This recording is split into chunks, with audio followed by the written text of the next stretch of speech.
Alrighty, fellas. Here we go. This is it. This is it. I am fucking pumped to finally do this. Every time I do this, it's the first time I'm ever meeting the person, like, in fucking person for the thing. It's always been a Zoom thing or whatever first. This time is also the first time I'm doing this with someone who's not directly integrated into a service for the fitness industry. You guys are a product for the fitness industry. This whole D2C world has just kind of exploded in the past, like, 7 years or so. It's gotten super cool. I want to talk about that. There's a few other things I want to make sure we jam on, right? There's a line, and I wrote it, that was the biggest thing in my notes, okay? And this is for you. Just run and eat chicken, okay? I want you to tell me, so you used to be, I think the medical term is fat fuck. Yeah. Was that it? Was that the medical term? Morbidly obese. Morbidly obese. What, 300? Yeah, 270 in high school. 270 high school. And I was like 5'6", probably 5'7". Because you look like, this looks like a comfortable, like your body's like, this is like my natural state. Yeah. Well, how did that happen? I mean, growing up as kids, like we always just like grew up on fast food. I feel like we all did. And for some reason my body just didn't take to it like everybody else's. Metabolism just wasn't as flexible. Yeah, and next thing you know, I'm fucking literally in high school pushing 270, and I'm like, my girlfriend fucking broke up with me. Because you gained because you were too. No, I was a fat fucking 8th grade when we Okay. started dating. And then she broke up with me. Was she fat? No, she was actually half decent. Good question. See, dude, women are such better people. Yeah. Like, would any one of us would have dated, if we were in good shape, would any of us would have dated a chick who was 250 plus? I was a fat fuck looking for a hot girl. I'm like, well, I had no business. Like, I woke up and I'm like crying. I'm like, Mom, like, how am I ever getting another girlfriend? I'm like, what the fuck? Like, what do I do? And she's like, eat chicken and run. And I literally could not run. And more than like a few steps. Yeah. And so I like got on my bike and I would literally just ride that around the neighborhood, like around my block, because I couldn't go very far. And then the bike just got further and then further, and then I turned into a walk, then turned into a run. Dude, like when I heard that on Bedros' podcast with you guys, which I thought that was awesome. I'm like, that's such some fucking like inner city mom shit. Like, eat chicken and run. I don't fucking know. Like, what am I supposed to do about that? Like, I don't know. Just do something, right? Okay, so the reason that's so interesting for me now. I have a question. So I did a video response on like Noble back during, it's like 2021. They got in a ton of shit because they didn't make double XL and they didn't go higher in that stuff. And there was a group and a certain individual, they were really pushing for that and really blasting them for it. Going from fat to fit though, you have at least some perception. I can always make content on this, but I'm speaking ignorantly. I've never experienced that. Do you guys, what's the largest size you go up to? 3X. I mean, honestly, I think we have 4XL shorts. Yeah. We're pushing to cut and sew for 4X. Right now we're at 3X because and again, 3X doesn't have to be out of shape, and a lot of the people in our community are maybe power lifters or whatever. Or in that part of their journey. They're on that part of their journey. Exactly. That's the thing. Yeah. You know what I mean? Where they're starting and they're working their way down. Yeah. I think so. I love that. And again, when I think of the brand and what it does and what it stands for, there is someone at 275 right now that is hopefully looking at your shit daily, getting the emails, wearing the gear, 1,000%. and is 100% putting down every day trying to have this kind of thing. Have you thought about making this story more apparent? Like, I would that's the thing. It's we said this on the podcast you guys have with me. It's like, I don't know if people listen to my shit, right? Yeah. You know if people are rocking your shit when you're walking at the airport because you see that. Mm-hmm. But like, it's like, how do you know your demographic? Like, what population of them are probably in that morbid obesity or that overfat kind of population? Has there been a ton of have you guys done a ton of content on that? We haven't, but what we're doing now is working on more like human interest stories from the community and actually telling the stories of the few, which has been super powerful for us because we've been like grind, add value. We, until this year, never consciously took a step back and said, like, let's actually dive into the stories of all the different humans, the diverse humans that are actually in our community. Has been a powerful experience. Because they've all been through so much. It's not all just fat to fit or just a fitness journey. It's like real life fucking adversity. Yeah. And like our YouTube channel will eventually soon actually house all those videos where we're going to be going through like the adversity they built through or the adversity they'd battled and then if you want help them get through it. Early in 2021, we actually started a podcast. Yeah. We didn't release anything. We did like 5 episodes where we were actually reaching out to members of the community, and they would come on the show and they would tell us their story and like the role that Fuel Hunt played in their story. But, some opportunities popped up and we had to pause that, but we still have it there. So like Drew's saying, when we're in this space, it's going to be very important for us to fire up the YouTube channel, fire up the podcast, and start telling more stories. Yeah. Is that, when you guys look at that, is that something you will want to outsource, or is that something you're going to want to take, because you're obviously already slam busy, but like, are you going to just take away time from something else? Because to sit down and do an hour a week or an hour every other week with somebody and plan it out and all that kind of shit, it takes a minute. Oh yeah, it does. It does. Will that be you guys though? Are you going to run that? We'll have support to run it, but we will have a presence there. Yeah, You know what I mean? We'll be on the show. It won't be somebody else. You know what I mean? We'll be there. We were keeping like 20 minutes though. The ones we have, like they weren't. Which was nice. difficult, but it was good. Yeah, 20 minutes it's good. It's bite-sized kind of scenario. Yeah. The key with that is to get their story, do a quick intro where you just summarize it for the audience real quick, and then get into the guts of the shit. Yeah. It's like these things. I always just fucking turn these things on as if like we just were at a bar talking and like Sure. Because that was one of the things I was wondering. I was like, man, why is there not a The Few podcast yet? Why is that not there? And obviously, you guys. So we're in your new. This is gonna be your new digs. Yeah, right? This is the event space in our new building. We have the 3rd floor of one of the buildings that's adjacent to this, 10,000 square feet. 10,000 square feet. 3rd Okay. floor. Yeah, I got a great idea what that size is like. Let's talk about the operation. So, in 2021, you guys broke 7 figures. 2020. In 2020, you break 7 figures. Okay. Yep. Now, talk to me a little bit, as much as you want to share. So, like, was 2020, was that like, holy shit, but it was also a side product of everyone's sitting fucking home scrolling and buying more, like e-com. I bought more in e-com in 2020 than probably ever. Were you guys, replicated in 2021? Are we still on track for that? Yeah, still on track. I think 2020 was an interesting mix of things. When everything went to hell in a handbasket in like March, we doubled down and we actually hired a social media marketer, basically a traffic buyer at the time. Before that, literally, I was running ads from my phone. Sure. And we called it, this is embarrassing, we called it the faucet. Yeah. And there was Turn the faucet on. There was there was one post that we had, it was actually a banner. And, if sales weren't really going right that week, our organic sales were like, time to turn the faucet on. Yeah. Turn the faucet on, spend a little money, buy some traffic. Should we do $100 or should we do? Yeah, should we do maybe let's stretch it. Yeah. $600. Let's get crazy. $600. Crazy. $600 over 5 days. So, You know what I mean? okay, if it's Monday, what day during the week is it like, we're not on par for our goal? What? Turn the faucet on. Tuesday morning. I don't know. It's like, Monday at 4. Yeah, exactly. But so that's what we were doing up until 2020, March 2020. Then we actually got approached. A traffic buyer reached out to us. He was a solid dude. I was like, I fuck with this guy. Yeah. Let's give him a shot. And at that time, there's a retainer. There's a percentage of ad spend. Like, this is pre-7 figures. Yeah. Bro. Like, we had a hockey stick year that year. Yeah. So we were side hustling still too, so it was like this was before you were all 100% in. Yeah, Exactly. So the fact that e-com took off during that time because everybody's trapped fucking home, and the fact that we doubled down, brought on the traffic buyer, and we were getting much more intelligent.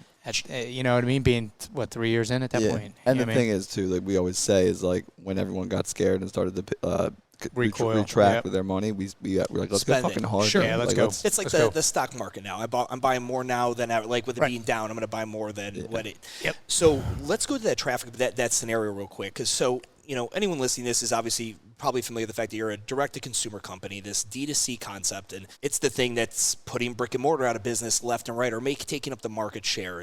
There are so many different now apparel brands that I can identify with. I just like your brand. I like your vibe. It relates to me. I think if I wear this, people are going to think I'm dope, or I'm this kind of person, and I vibe with that. And that's the beauty, because the concept of the department store where you bought apparel probably had to have everything for everyone. It had to have Nike and Reebok, right? Mm-hmm. It would have had to have Fuel Hunt and Lululemon, right? In a department store concept. And now direct-to-consumer hits. Instagram is the place. Shopify is the fucking, the mothership. Yep. And now we've got our thing. But when you had the traffic buyer, because that obviously was an influential, did you ever how do we figure out what because I'm outsourcing this fucking thing, but it's not like this guy holds a fucking key that I can't fucking have. Yeah. Anytime I've outsourced something in business, I would be like, I want to learn from you. I'm going to watch. I want to see what you're 1,000%. doing. And they probably know at some point that might cause them to be retired if I learn enough. But what'd you guys do about that? We don't work with people if they have a scarcity mindset. Yeah. Like, if we bring somebody on, we explain what you just did to them, and we say, look, we're going to learn some shit. Yep. You're going to kill it on the team, absolutely, but we're going to learn along the way. And if they get squirrely about that, they're not the person. Yeah. And that is, like, both of us love to do that, like, learn everything, but we've learned as we've scaled that, like, we can't do everything. Sure. You know what I mean? Like, so, like, Joey couldn't still be running our fucking ads, or else we wouldn't get anywhere. Yeah. So. Plus, when we brought that traffic buyer on, we were still heavily involved in the creative, right? Yeah. So he did a great job with the nuts and bolts of running the ads and targeting and audience development and things like that. But we knew our people, and we were still heavily involved with the creative. So we were in there. It wasn't a pure like outsource. Are you still using a traffic buyer now, or you guys kind of get big enough now? Because brands hit a scale at some point where they get big enough and they've kind of created their own ecosystem and solar system. Yeah. Ads aren't as necessary as like when you're sub 40,000 followers and you're sub, $15,000 a month in revenue and shit like that. It's still a big part of who we are. Yeah. You guys using that same guy? No, not right now. Okay. No, but everything was amicable. He's a great dude. Man. Great dude. What's his name? Because I guarantee I'm going to get 20 DMs from someone who's trying to do direct-to-consumer just going to ask me this. Adam at AQM Media. AQM Media. And he is the man. Yeah, he's the man. Yeah. Dope. He's the man. Very he's cool. the man. The only reason we actually moved on is because we took it in-house with Bedros' team. Yeah. So. Yeah, he spun up a traffic buying company, so we went in with him. So anyone who's not familiar in the fitness scene, Bedros is he's a big deal. He is the founder of Fit Body Bootcamp, which most people in my line of work in the brick and mortar world would recognize. Great franchise model. Yeah, BK is. I've never met him personally. I've known of him obviously. How did you guys get synced up with him? Because his following again is going to be dudes with brick and mortar gyms for the most part, or his franchisees. Yeah. It's a crazy story. I think maybe our first year in business. Andy Frisella, you know who he is. Yeah. He's got Summer Slam, whatever that thing is that they do every year. The first forum is this weekend. Yeah. It is. Yeah, it is. So we actually sent him some gear, and he was rocking it for a good solid minute on all of his shows, and B was on his show. So that was like the first contact we had with B, like just through like osmosis, I guess. Yep. And then the following year, one of our good buddies, Noah from Stars and Stripes Company, actually was going out to see Bedros because he made him a flag, custom flag, wooden flag. Noah, Stars and Stripes Company, another shout out. Yeah. Absolute man. Quick pause there, though. This goes back to the abundance mindset thing. Like, he was going there, and he's like, yo, send me some of your gear, and I'll take it with me, and I'm going to show, and I'm going to present it to this guy. I'm like, you literally don't owe me that at all. Like, why are you doing that? You can just go and push your own shit. Yeah, he's dope. He's dope human. We just did a giveaway with him recently. So that was the second point of contact. Yeah. He hand-delivered some of the shirts, and then from there, it was kind of quiet for a little while, and B started popping up on social wearing our shit, and we're like, this is cool. Yeah. You know what I mean? So the thing I love that's so fucking gangster, and is this just a direct to consumer kind of strategy that all you guys kind of do? But like, you're just like, okay, who are the influencers in the space of fitness and whatever, and how do I, am I going to just ship them a box and hit them up with some shit and hopefully they fucking wear it? And I mean, to get Frisella to wear something on the MFCEO podcast, I mean, that's as home runny as you can fucking get, because he probably gets boxes of shit all the time. And that was early on, dude. Like, he was very dude. We had like under 1,000 followers. Yeah. So another good person. Oh, like, man, solid dude, man. Solid dude. It's just funny that we always had so much more to our brand than just fucking ink on a t-shirt or clip art on a t-shirt. You know what I mean? So we knew that when we were sending these packages, like, this guy's gonna get it, and he's gonna be like, "Wow, I fuck with this." You know what I mean? Plus, man, we sent a handwritten note. Like, we weren't just.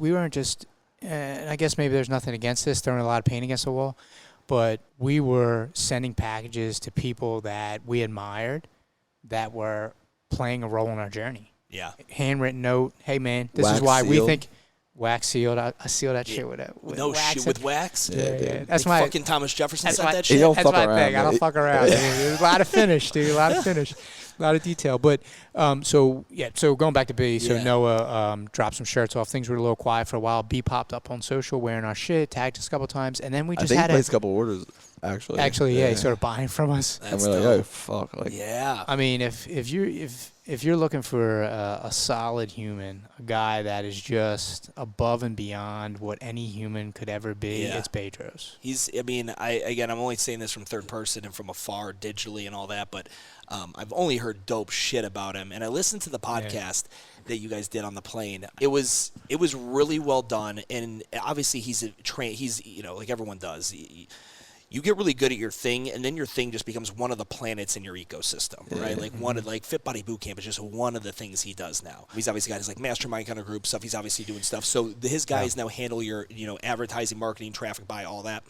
They do, yeah.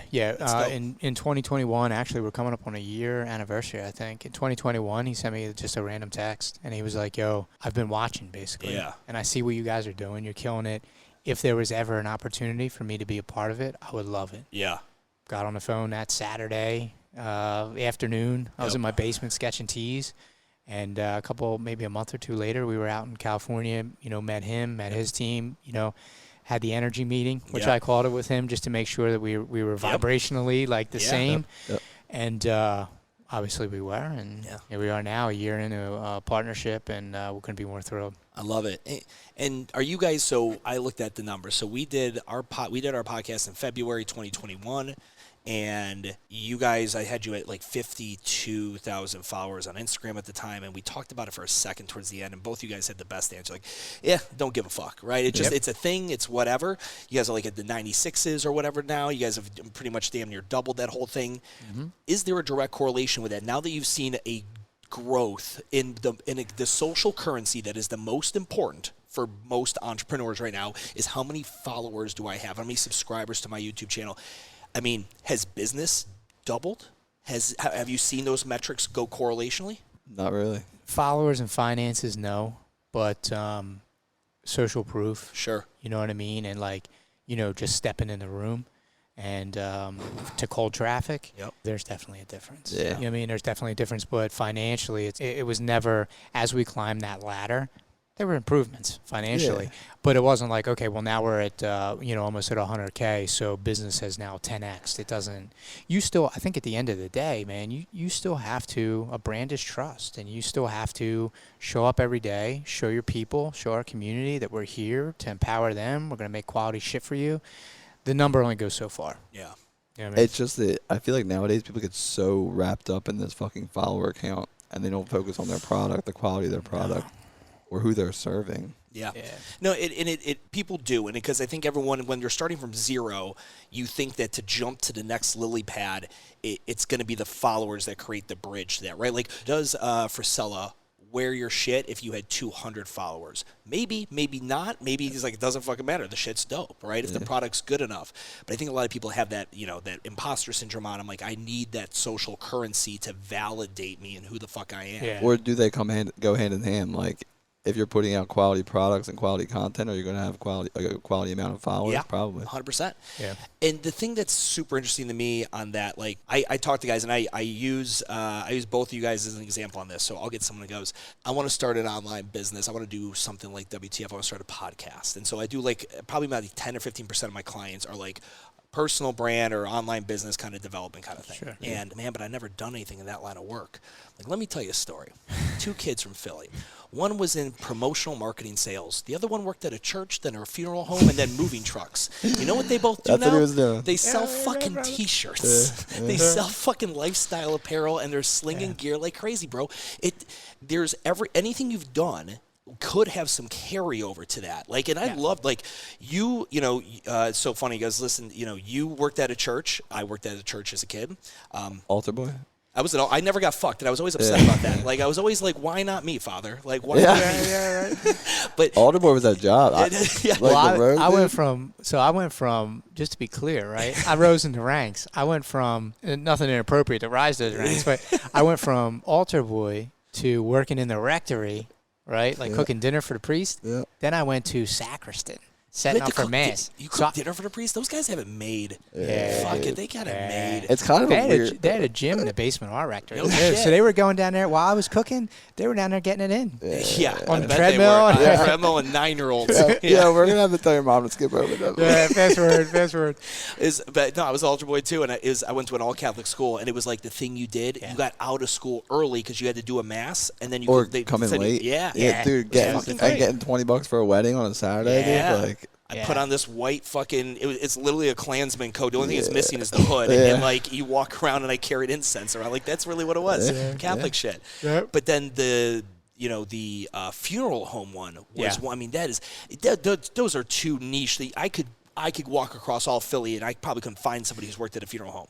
So you're saying you worked at a funeral home? No, I never have. Okay, you're saying me. This is niche as it gets. Well, I think it was a transition from being a sacristan because then I knew all the funeral guys. And Philly is, as far as the funeral home community goes, I don't know why we're getting into this, but it's pretty tight knit. Yeah. Like there's like some big families, like they're all funeral home. Three big families or whatever. Yep. So I got tied into them, and they're like, "Yo," they tried to steal me from the church. They're like, "Yo, you need to come over with us." You know what I mean? And it was like kind of like Goodfellas. Like I worked the door at the funerals, and they just stuffed 100 in my pocket. Like, just keep coming back, work the door. It was launder money. A funeral home is a dope place to probably do it, though. Yeah. It was a wild experience. I mean, it was. That's a fucking Netflix show. Yeah, a funeral home that's really laundering money, like Ozarks meets fucking whatever 9 Feet Under. Yeah. That kind of shit. I think though, like a lot of the our apparel and our messages have stoic undertones, and I think like a lot of the sketches and stuff I do, people bust my balls because of the skulls and stuff, and I get it, but that stoicism I think came from my work at church as a sacristan, all the funerals that I had to work, and the funeral home. You know what I mean? And it's like actual pieces of my I remember childhood. One funeral I like legit like cried because the eulogy like really fucked me up. Don't even start. I'm an emotional guy. I got like 1,000 stories about that type of shit. I was in like 6th grade like crying over this like person I didn't even know. Like, as an altar boy, like was it an open casket kind of thing or something? Yeah, and then they gave the eulogy. That's fair though. That's fair game. You look at anyone in the flesh dead, like you don't even have to know that. Yeah, like last week that dude was fucking up and walking kicking around, and then his daughter's like telling this story. And it's rough. I used to clean the funeral home and get it ready on Friday night for the viewings on Saturday. And what they used to do is, they'll make up. The person, and the person will be in the room with me, and it's just me and that person. And sometimes that person is my neighbor.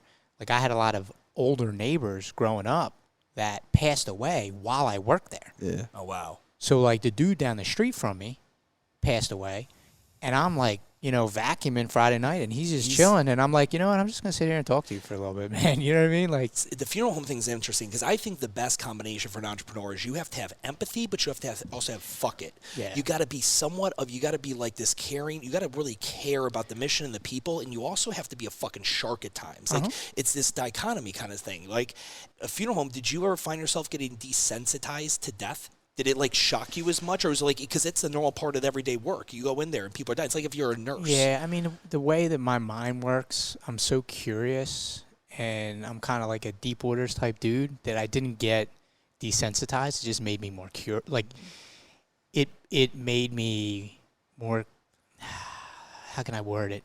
I wanted to seize more of my own life. Okay, let's put it that way. Yeah, I mean I never really got desensitized. Out, yeah, 100%. And it's one thing. It was very traumatizing. Like you were saying, you cried at a funeral, open casket. Imagine if you saw that person getting embalmed. You know what I mean? I saw that side of it too. Like I used to go on runs to embalmment the crematorium, like when you cremate them. Is that no, embalming is crematorium is like they're going to hit the flames. Yeah, and they come out in a little bag. Embalming is actually like running chemicals through their body to preserve it. Got it. So it's a. And then they go in one of those little things. Like, do they go into and they stay in? Do they still go under? Or they go into like a like one of those. Yeah, you're talking like a boxes. Yeah.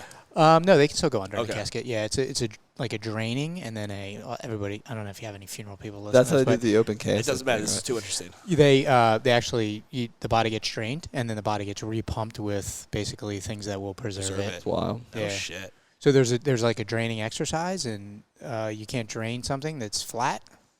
So, like, without getting into too much detail, like, it's is something for a 14-year-old to say. Yeah, it's rough. I've always been interested in the business of that because I think about it like this. Like, there was a George Carlin skit where it was like, do you know much of the United States is taken up by golf courses and fucking graveyards? Yeah. A ton, like a fuck ton. Well, I don't know about you. I haven't seen any new businesses pop up that are funeral homes. At like, I don't know whether they're buying more land, but like, are we gonna run out of fucking places to put people? Like, at some point, are we gonna have to like double up? And you're like, well listen. I tell everyone, burn me and put me in the ocean. I don't give a. I don't give a I got a list, dude. I told my wife, I was like, I got like a little list. You're just gonna spread me all over the place. I tell Amanda, you waste money on a fucking funeral for me, I'm gonna be pissed. I want to be like shot out, like pushed out to sea on a raft, and have someone just hit it with that bow and arrow like they did in like the Vikings. Legit. You know how much people spend on funerals? It's like literally incredible. That was actually when they were trying to steal me from the church to work full time in the funeral home. They were like, look, like death, like, it's always going to be here. That's right. This is the best business to be in. Always be in business, This man. is best business to be in. I'm like, you have a point, sir. Yeah, it's recession proof. Yeah. Literally. Yeah. You've always got customers. And then, and what you did with product-based marketing and all that, and are you the last one? You left last, right? You're done, or did you drop first? He went left first, and I you went went last. last. Okay. Yeah. And when you did that, when you come over, was there a ton of translation there, or was it like only because I saw how shitty they did it? I feel like I hear that all the time. Like, I was working in this sector. Like, I was working at Globo Gym, and I'm like, that's the fucking antithesis to how I'm going to do it. To be honest, there was a lot of good crossover because I learned the ins and outs of apparel and screen printing, so I knew how to do everything. Like, and that's where I got the relationships for certain suppliers and manufacturers, and I learned how about cut and sew. I learned about screen printing. I learned about embroidery, so I knew I could help Joey. Like, I'd be like, yo, this is how we should do it. This is how we should embroider. This is how we should screen print. And realistically, like, I loved my time there. I was just in sales, so like I was actually building apparel brands for other companies. Got it. At the time, and I was like, and so when Joey came to me with the idea, I was like, dude, like, I know exactly how to do this. Pastuch, he must, like, Sean Pastuch is a good buddy of mine. He must have hit me up fucking months after that podcast dropped. He just like randomly, he's like, bro, Fuel Hunt, is that Joey and Drew, like, and I guess you might have done shirts for Active Life, or maybe his CrossFit gym back in the day. No, I was doing the apparel for Active Life. Okay, that's what it was. Hang tagged, it was like package ready to go, and that's how I knew him. That's so funny, man. That's funny. That dude's a fucking trip. Yeah. I gotta get you guys on his podcast. That dude's a fucking trip. Yeah, I love that, dude. I love that. I don't know anyone out of my professional inner circle of friends that loves to stir the fucking pot and just get people fucking pissed off. I told you at my first phone call with him, he was just like he got referred to me, or I referred to him, and like I called him from the office the one day. I'm like, hey, he's like, Sean, this is Drew from like DAS, like about apparel, blah blah blah. And he's like, what the fuck's up, dude? Like, and I'm like, what? Like, typically it's a much more formal conversation. Yeah. Not with the guy from Long Beach, New York. Yeah. That's funny shit. Well, so where we are now in this whole thing, talk to me, what's the org chart look like? So I'm curious, what are the acting titles for you two guys? Yeah, I mean, kind of like the follower account thing. We don't give a fuck. No, we're rolling with co-founders nowadays. All right. Like, how do you guys split the duties between the two? Yeah. Okay. So that's good. So we do run a very tight ship, and we run our company on EOS. Yep. If you're familiar. Oh, very much. Okay. Dude. So Gino Wickman. Yeah, dude. Yeah. EOS, Entrepreneurial Operating System. Exactly. I make everyone that fucking work with retraction. Wow. Really? Oh, yeah. Wow. I didn't know that. Oh, yeah. Oh, 100%. It's a game changer. Yeah, Mike. Absolute game changer. Mike Jones, he's the founder of Alchemy 365 out in Minneapolis, and he turned me on to that. Yep. And it just, that was like fucking in 2016 or 17 or something like that. Yeah. My background's in technology, obviously, so I'm a process-driven thinker, so I fuck with EOS heavy. But nowadays, when we did our accountability chart, since you know what that is, right? I do. So Drew is in the sales and marketing seat, and I'm in the creative seat. And then you have Brianna, which is my cousin Drew's sister, in the operations seat. Got it. And then we have, teams beneath us in all three of those departments, for operations, for creative, photography, illustration, warehouse operations, media marketing, customer service, social media marketing, traffic buying. How big is the team, would you say? We're about, if you want to count part-time, too. And independent, and our team of photographers, contractors, 20 plus. 20. Nice. Yeah, 20. Where was it when we did the first that podcast in 2021? 4. With 5. photographers and okay, designers, about 7. Six or Yeah. seven. Sub 6 or 10. 7. 6. Sub Yeah. Still a lean team, but we were talking earlier before hitting record. Like being lean, like that is lean, bro. It is. And the other book, so Traction was probably the book that blew my mind, and the next book. And it was the last book, business-wise, that I think I don't want to let another book blow my mind because it'll make me do something else. Yeah. Is Company of One, this book by Paul Jarvis. This idea of not necessarily having a company where it's just you, but like find the leanest you can run the business. Yep. And if that were to mean you could run it yourself and just essentially have whatever, that's fine. But running it as lean as possible, the most efficient as possible, because how much money is fucking wasted in bloated payroll. I mean, during COVID, so many gyms found that out. Like, they're like, I actually don't need to have 9 classes a day because that one class has a utilization rate of 22%. What the fuck am I paying someone for that for? Exactly. Just lean things out. You guys are obviously the majority of a lot of the team's family. Right? Yep. You guys have lots of cousins and shit? Like, this is like a big family? Yeah. Okay. Yeah. All right. My mom's one of 5. My dad's one of 7. Okay. No shit. And your grandparents like the fuck. Yeah. Good for them. Good for them. We have big family. Big family. Trees. That's fucking, I love that. In the beginning, was the family go, or were they like, what the fuck are you doing? And now they're like, all right, we were wrong. You fucking did it. Yeah, I mean, from my side, this isn't my first rodeo, so I had a business before, Fuel Hunt, and my parents were always, like, very supportive. Okay. They weren't the type to be like, hey, you're going to kill it. Sure. But they didn't say they didn't say that you wouldn't kill it. I wouldn't kill it. They were just like, they were Sweden. They were neutral. I trust that you're going to figure this out. Yeah. And that's all I needed. So me leaving my career in technology to be full-time Fuel Hunt was a big leap, especially with, a wife and 2 small children. I mean, it was a big leap, but they were just like, I trust you're going to figure this out. And I'm like, I fuck with that. Let's go. Yeah, as far as like parents and close family, like they come from the cop and nurse like way of doing things, like a nice, good salary and a reliable. So your dad's a cop, mom's a nurse. Yeah. Okay. So they, even when I switched to sales at my old company, they were like not happy about that. It was a big fight actually. And then now you're commission based. Yeah, there's and no I ended up doing really well there. And then I was like, you know what? I'm like, but by that time, they're like, but you're doing so well. Like, why would you mess that up? And sure. Like, it's not really like my thing anymore. Like, I have a stronger calling. Yeah. And when we did it on the side, no one really took it seriously. Everyone was like, okay, like Drew and Joey are doing that thing. Like, let them go do their entrepreneur thing. Like, blah, blah, blah. Like, no one really believed in us. But then, like, we started getting traction. We started doing well. And then I was like, Brianna, like, there's this other way of life. Like, you don't have to go do X-ray tech overnight. Like, there's a way we can live and live free and with purpose and passion. And all you have to do is, like, sacrifice for this next year or 2, and I promise you we'll get there. And now we are. Yeah. We are. This is my sister. Like, thank God for her. It literally helped us get to where we are. So. Oh my God. So without her, we couldn't have done it. What's her main role?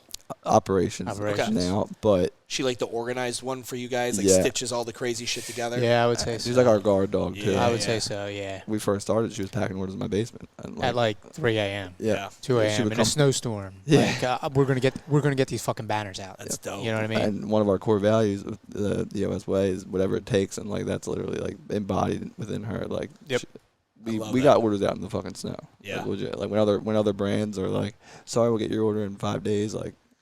Yeah. So in all my branding courses, anytime I do a branding project for a client, we start at core values, we go to core focus, and we go to niche, right? Like, we go right through it.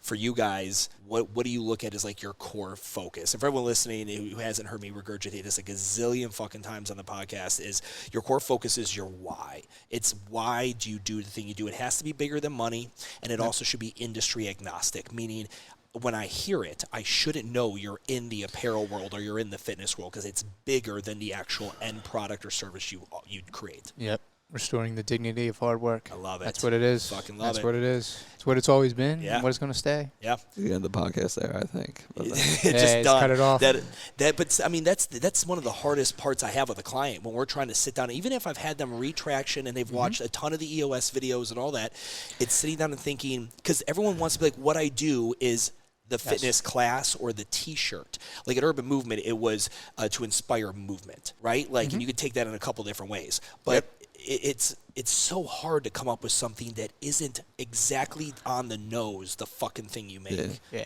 You have to. I think most people, they have to kind of like, when they go through that process, they kind of have to like unfuck themselves. Did you hire an EOS implementer, or did you guys just do it by the book? We do have an implementer. That's awesome. We do. See, and he's a beast. Yeah, I've got this close to doing it, and I think my own ego, like it might have taken us probably 17 collective hours to do everything on my own. I mean, I'll be honest with you. Like, B was, we used B's implementer, Pedro's implementer, so he felt strongly about it. It was actually a condition. That was a part of the deal. He's like, of us working if we're together. Do this, we have to be on EOS with an implementer. Because you never heard of it prior to Bedros? I did not. Yeah. If it wasn't for him, I would have done the same thing because I'm fucking rock-headed. I would have been like, we got this. Drew, me and you, we got this. No offense. Yeah, but, no. So I was the same way because I'm like, you get it. I probably could have got it done. I mean, like, it still takes, even with an implementer, it's hours of conversations, hours and hours.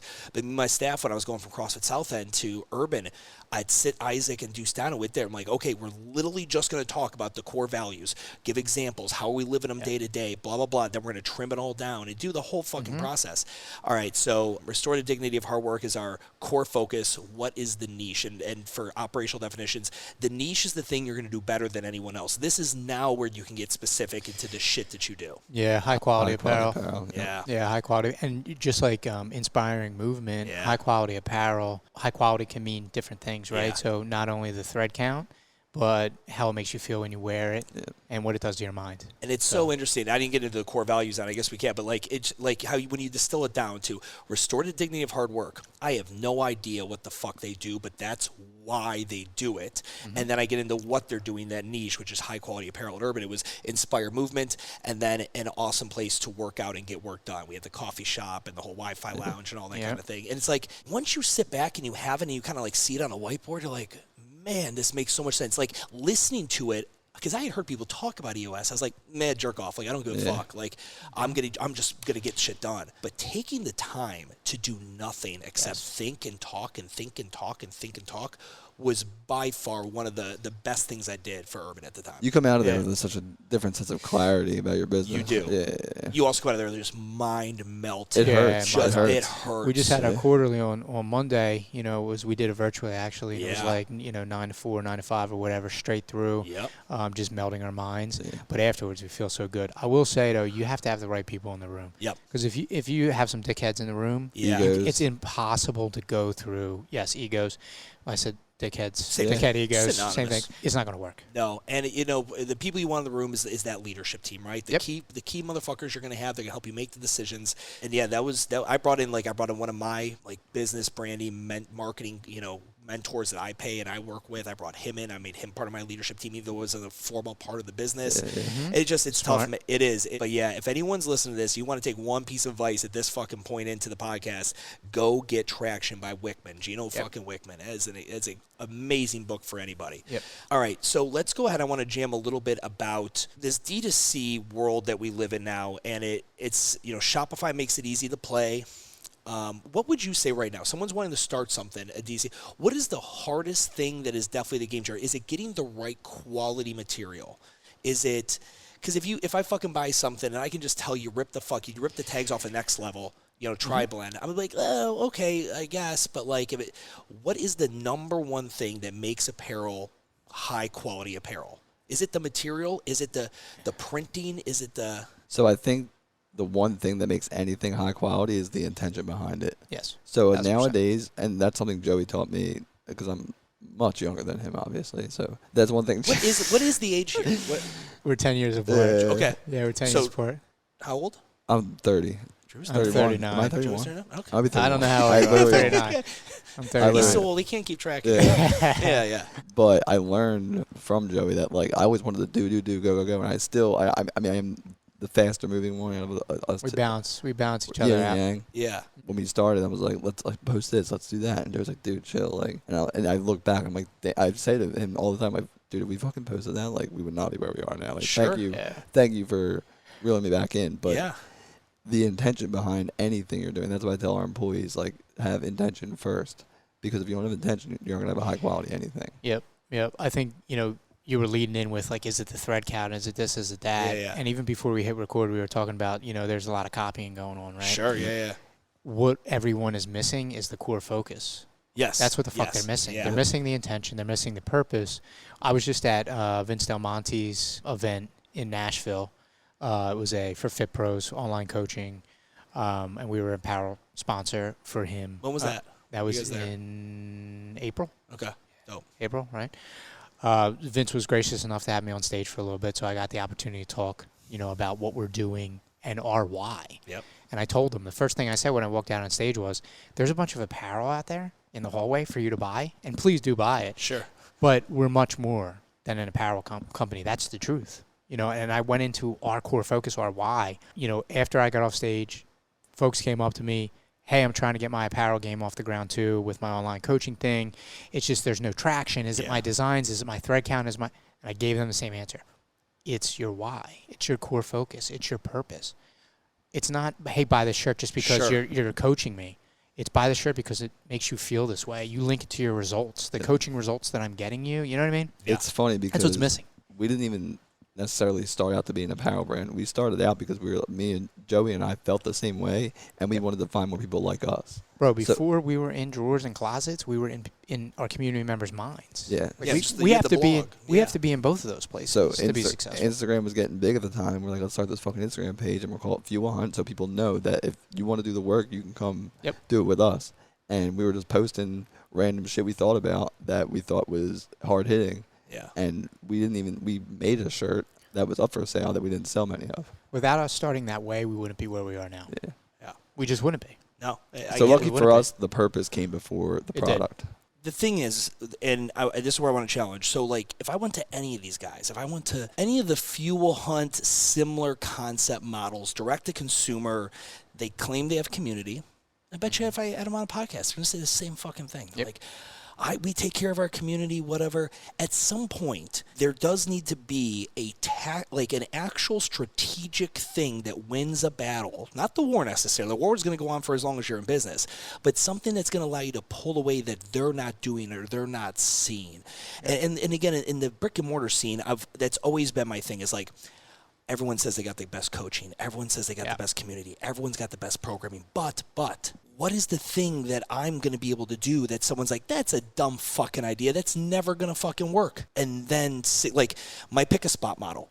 Getting rid of the pull-up rig and making everyone just be in one fucking spot in 2019. And then 2020 hits and everyone's got to get fucking gaffer's tape on the ground and be in one goddamn spot. And now there's a complete franchise models based on barbell strength and conditioning classes in a spot. Yeah, that you only saw in spin studios. That's the only place that existed in yoga. Do you guys think, is it something that's not customer facing? Is it the wayward print? Is it a way of printing? Do you look at screen printing has been the same as it's always been? Is there a better, more efficient way to screen print? Is it something like that? I don't know on the apparel side, to be honest. I think, for us it's community, and you're right. You have some of these, apparel brands on your show like this, and they'll say the same thing. We have a community, but what they do is they're confusing community and customers. Sure. Some of our community are customers. They're all our community, and we're focused on adding value to our community. And if we do that well, they will come. The one differentiator for us too that we've always, maybe just forgot, but that we've always said was our differentiator was daily attack plan. Yep. And it's out there for our community to use that we don't really market or even take revenue from. But we always said we want to provide our community with tactical tools to go out there and attack every day and make every day their best day. And that's what daily attack plan is. When you look, like you're saying, look around the corner, I don't see many. Now, I do see some apparel brands doing live events, which, look, we're baking that right now. Yep. It's only a matter of time. I don't see anybody out there with a piece of technology that is a self-development platform. Yeah. And looking around the corner, aside from community, it's the self-development platform that sets us apart from a lot of brands. Yeah, and for anyone if not familiar with it, Joey's background is in computer architecture, engineering, tech. You're a fucking nerd by trade. Pretty much. Yeah, pretty much. So he created a really dope, and it's essentially you go in and you can kind of set goals, you can set gratitudes, you can set all this stuff, and it allows you to it allows you to monitor your own productivity every day. What percentage of your goals did you hit? And it's just a great thing that ties in. It's an actual tactic, a utility, app service that ties in with the actual apparel. It'd be like if fucking, if like Nike, you know, and they do, so this is a tough example, but like if Nike had an app that fucking measured your fucking fitness with it as well, right? Which they do, but like it's on that scale though. But like for an independent, for a small business in this game, and I feel the apparel game, like when you say small business in the fitness industry, there's like a brick and mortar gym, there's an annual revenue number that takes you out of small business world. That number is really fucking high in apparel to take you out of like this, the triple A's into the fucking, you know, the major leagues. But you're right. I like that probably is it. Now, when you dropped it, we talked about it in 2021, and that you had like the second iteration of it that just had dropped, I think then. Is that something that caught on quick? Like, if that could be your differentiator, has there been like, are you still pushing that? Is it something that kind of falls to the wayside? No, I mean, we have a few thousand subscribers that use it. We intentionally, for this year, put it on pause just so we could get the house right. And the house includes this house. This warehouse and the upgrades. To do, all that, right, and then to scale, you know, our business, and then also prepare for live events and things like that. By the end of this year, we have a rock to completely rewireframe Daily Attack Plan and release a new version in 2023, and that's when we're going to start going hard on it. We had to take a step back, let it run as is for now. Having said that, though, in the next couple of weeks, we are releasing a Teams feature, which is the ability now for our community members that use it to create and join teams within there, and it's an accountability system. It's a battle buddy, you know, the buddy system. It's like creating a group on Whoop. Exactly. Kind of scenario. Exactly. Yeah. And it's, you know, it transcends just, you know, fitness. Obviously, we don't have any wearables that tie into it just yet. You know what I mean? Or we're not integrating any wearables into it. When you talk about purpose, like we were talking about earlier, that's our differentiator. We want our community members to find purpose through vision building, right? And then say, look, this is the person that I want to be, you know, for myself, for my family, whatever. And these are the steps I have to take on a daily basis to get there. You know, and have the support of the community, of the Fuel Hunt community, the few, to aid them in that journey. Did you guys see the kind of engagement with it that you wanted? Were subscribers and fans putting screenshots on their stories and doing all that kind of stuff? Were people getting into it as much? Because I'm sure you're able to go and look and see exactly how much people are, like, how many times they're posting it inside of the Daily Attack Plan and all that. Yeah. We have a... you know, your data is your data privacy thing. So we actually scramble the data, like the goals and the actions. So it would be very difficult not be able for to me see their exact goal, but we like, do see the metrics of like usage and things like that. What we've learned is it's a tad bit too complicated. That's actually what we've learned. So the new version that's going to release in 2023 will actually be a bit simpler. So, you know, that's what we learned. But people do love it. They love it. Keeps them on track. You know what I mean? And the power of it is in community. I almost are you now posting the handwritten notes?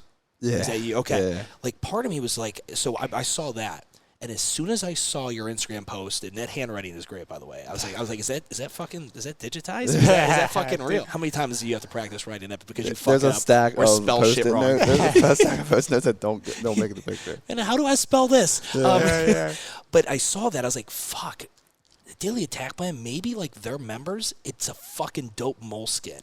Like it's an actual fucking tactical fucking notebook, you know? That was always a challenge for us though, because it's a tech piece of software. But then we're like, oh, we do want to pair it with a journal. A journal, like a nice moleskin kind of product, I have a rock to write a manual for Daily Attack Plan, right? So, you know, I got the manual written, and I'm like, man, a journal would be really nice. I'm a pen and paper guy. Yeah, same. But honestly, like, if you look around the corner, we need something that will disrupt people's habits consuming on their phone.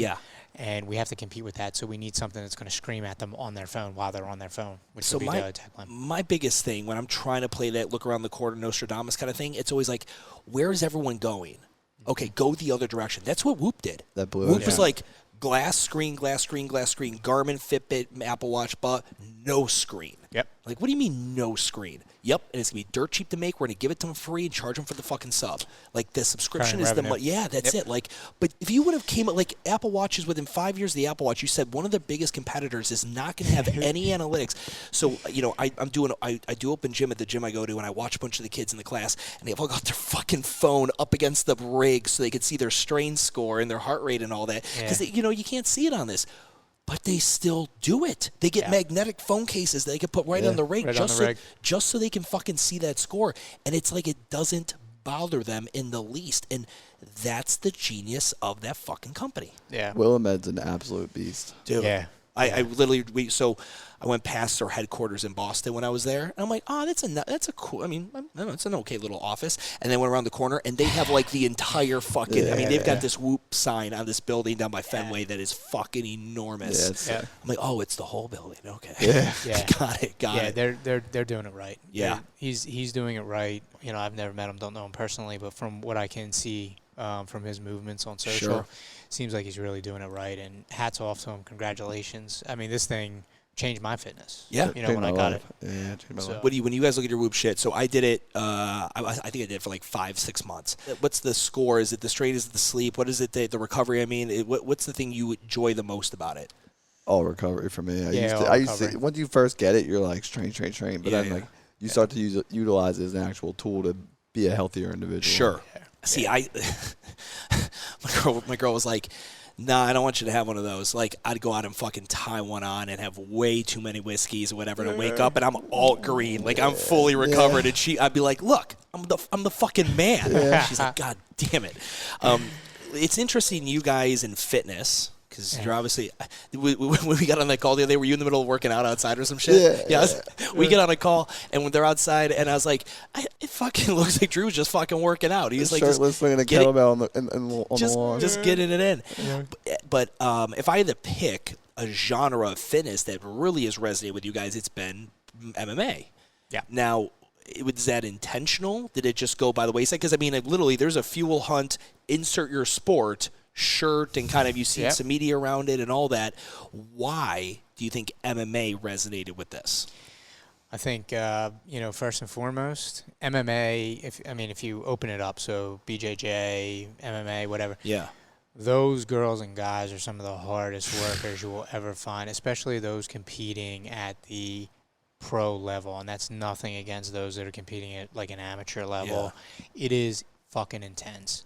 So hard work is their language. But the other thing that we found resonated with them was just our messaging. Like our messaging of getting up every day. The first fight that you have to fight is the fight with yourself. Before you fucking fight anybody else, you're fighting yourself out of bed, you know what I mean? Or trying to convince yourself that you've got it that day to go to, get choked out or get your face fucking punched in. So again, it was like our core messages, and then the hard work thing, it just brought them in. There was just traction there, natural affinity. Yeah. The funny thing is, Joey and I both didn't train jiu-jitsu until our fighter friends now through the business were like, yeah, you guys got to train. You guys both do Brazilian jiu-jitsu now? Yeah, that's dope. Yep. Everyone I fucking talk to in interview, fucking Khalipa, fucking everybody just fucking does it. And I look at it. I'm afraid, like, it's one of those things where, like, I think I'd really get into it. Yep. And, like, I don't know if I could put another fucking thing on my plate. Yeah, that's the challenge, is going 8 o'clock at night to get choked out by a guy that's been doing it for 10 years. I'll go at lunch. Where you guys go? I go to Semper Fi MMA in Northeast. I'm at Martinez BJJ in the Northeast. So I'll go at lunch, you know what I mean? And then I'll go back at night at 7:30, 8 o'clock for a private. You know what I mean? Yeah. 2-3 hours, twice a week, three times a week. No joke. It's intense. I think jiu-jitsu and MMA really resonated with the fuel hunt mindset, because there's no other sport where it resonates with such a deep, dark journey. Like, you have to show up every day and suck and suck and suck and suck until eventually you have little shines of light that are like, oh, you're getting pretty good at this, and then you're back to sucking. And every day, like, showing up and sucking isn't like, I don't want to offend anybody, but it's okay. That's okay. For this podcast, they're used to it. Good point, brother. It's a very intense form of sucking, because you're getting your shit fucking beat in. Yeah. Or you're getting choked out, or you're getting... I've never rolled, right? I've never done it, but I had a guy tell me, he's like, man, but it's kind of like I golf. I'm like, bro, if you can have fucking a fifth of Captain Morgan's while you're doing it on the course today, and you had a bad day, but you hung out with your buddies and you shot the shit and you were away from your wife or kids for fucking 6 hours, versus like this, This is showing up and you have another woman or man that is literally trying to kill you. Sure. Right? It's like getting in a street fight. Yeah. Every fucking day. I think the one word that separates is suffering. Like, Suffering, and that's the Fuel Hunt lifestyle is all about. Yeah. Yeah. I started that blog on Instagram, that Respect the Tempo thing, right? And so I get so many DMs from guys that are doing tempo work that are doing MMA. They're like, there's no fast movements like in CrossFit and MMA. There's like one, and then it's tension. It's fucking holding. It's like like squeezing a fucking curl and holding that fucking thing for a minute and a half. Yep. And it's just like, yeah, oh my God, I never really thought about it. That is so accurate. Yep. I was telling Joe before you got here that I actually just hired a new coach, and I'm actually doing tempo training. Yeah, dude. Yeah. It's so funny. Like, you guys getting, when did you get into Brazilian Jiu-Jitsu? Last year. Yeah. Okay, so when I quote unquote semi-retired or whatever, that's the first time I finally fell back in love with fitness, and my entrepreneurial skills and what I do with WTF and now the Gym Real Estate Company, I feel I am so much fucking sharper now working out. Back in the day when I owned the gyms, if I worked out 3 days a week, that was a good week. Part of me is like, man, what could I have done if I would have had the foresight to keep suffering in fitness and all that still fun for me. But it is like the shoemaker's shoes. Right? Yep. Like it is. It's fucking hard when you're in it. And every time you take a class or you're working out, you're just thinking of, I shouldn't be doing this. I should be making this better for somebody else. Yep. And it's kind of the thing I think a lot of entrepreneurs get if they were a hobbyist in something and that they turn into a career. Sure. If you really love coffee and you open up a fucking coffee shop and now you're a barista, it's probably tough for you to enjoy every cup of coffee sucks. Like, I can make that better. Yeah. Yeah, exactly. It's exactly. tough. What I want to talk just a little bit more about this, just in the fitness in general and all that. So obviously a lot of fitness fucks with your guys' apparel, MMA especially. Has there been a sector that has popped up that you've seen like, oh man, I know you don't have Fuel Hunt fly fishing fucking shirts, but like, has there been like a hobby or an area that you're like, I never even really thought that they would ever fuck with our stuff? There's a lot of them. What can I? I'm not gonna lie. When I saw running was a recent ad, a recent addition there, and I guess when I think of, there's a guy named Nick Barr or Nick Bear, and he like that dude. When I think of like a bad earn those fucking miles, right? Like that's the kind of I think of that dude. Yep.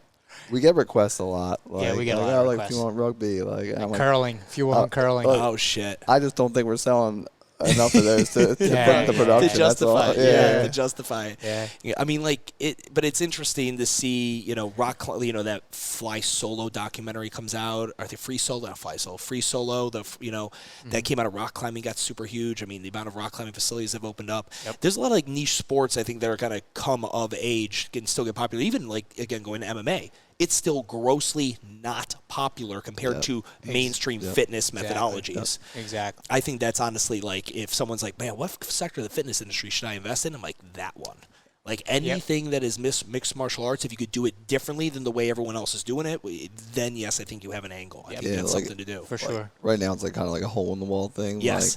If you kind of streamlined it and made it like a legit business, it could be really legit. Absolutely. Yeah, absolutely. It's super interesting. From an apparel standpoint, performance has gotten into it. So there's only 2 hats in the world. I've never worked out in a hat in my life. Only 2 hats in the world I will work out in, and one of them is yours, and the other one is Melon.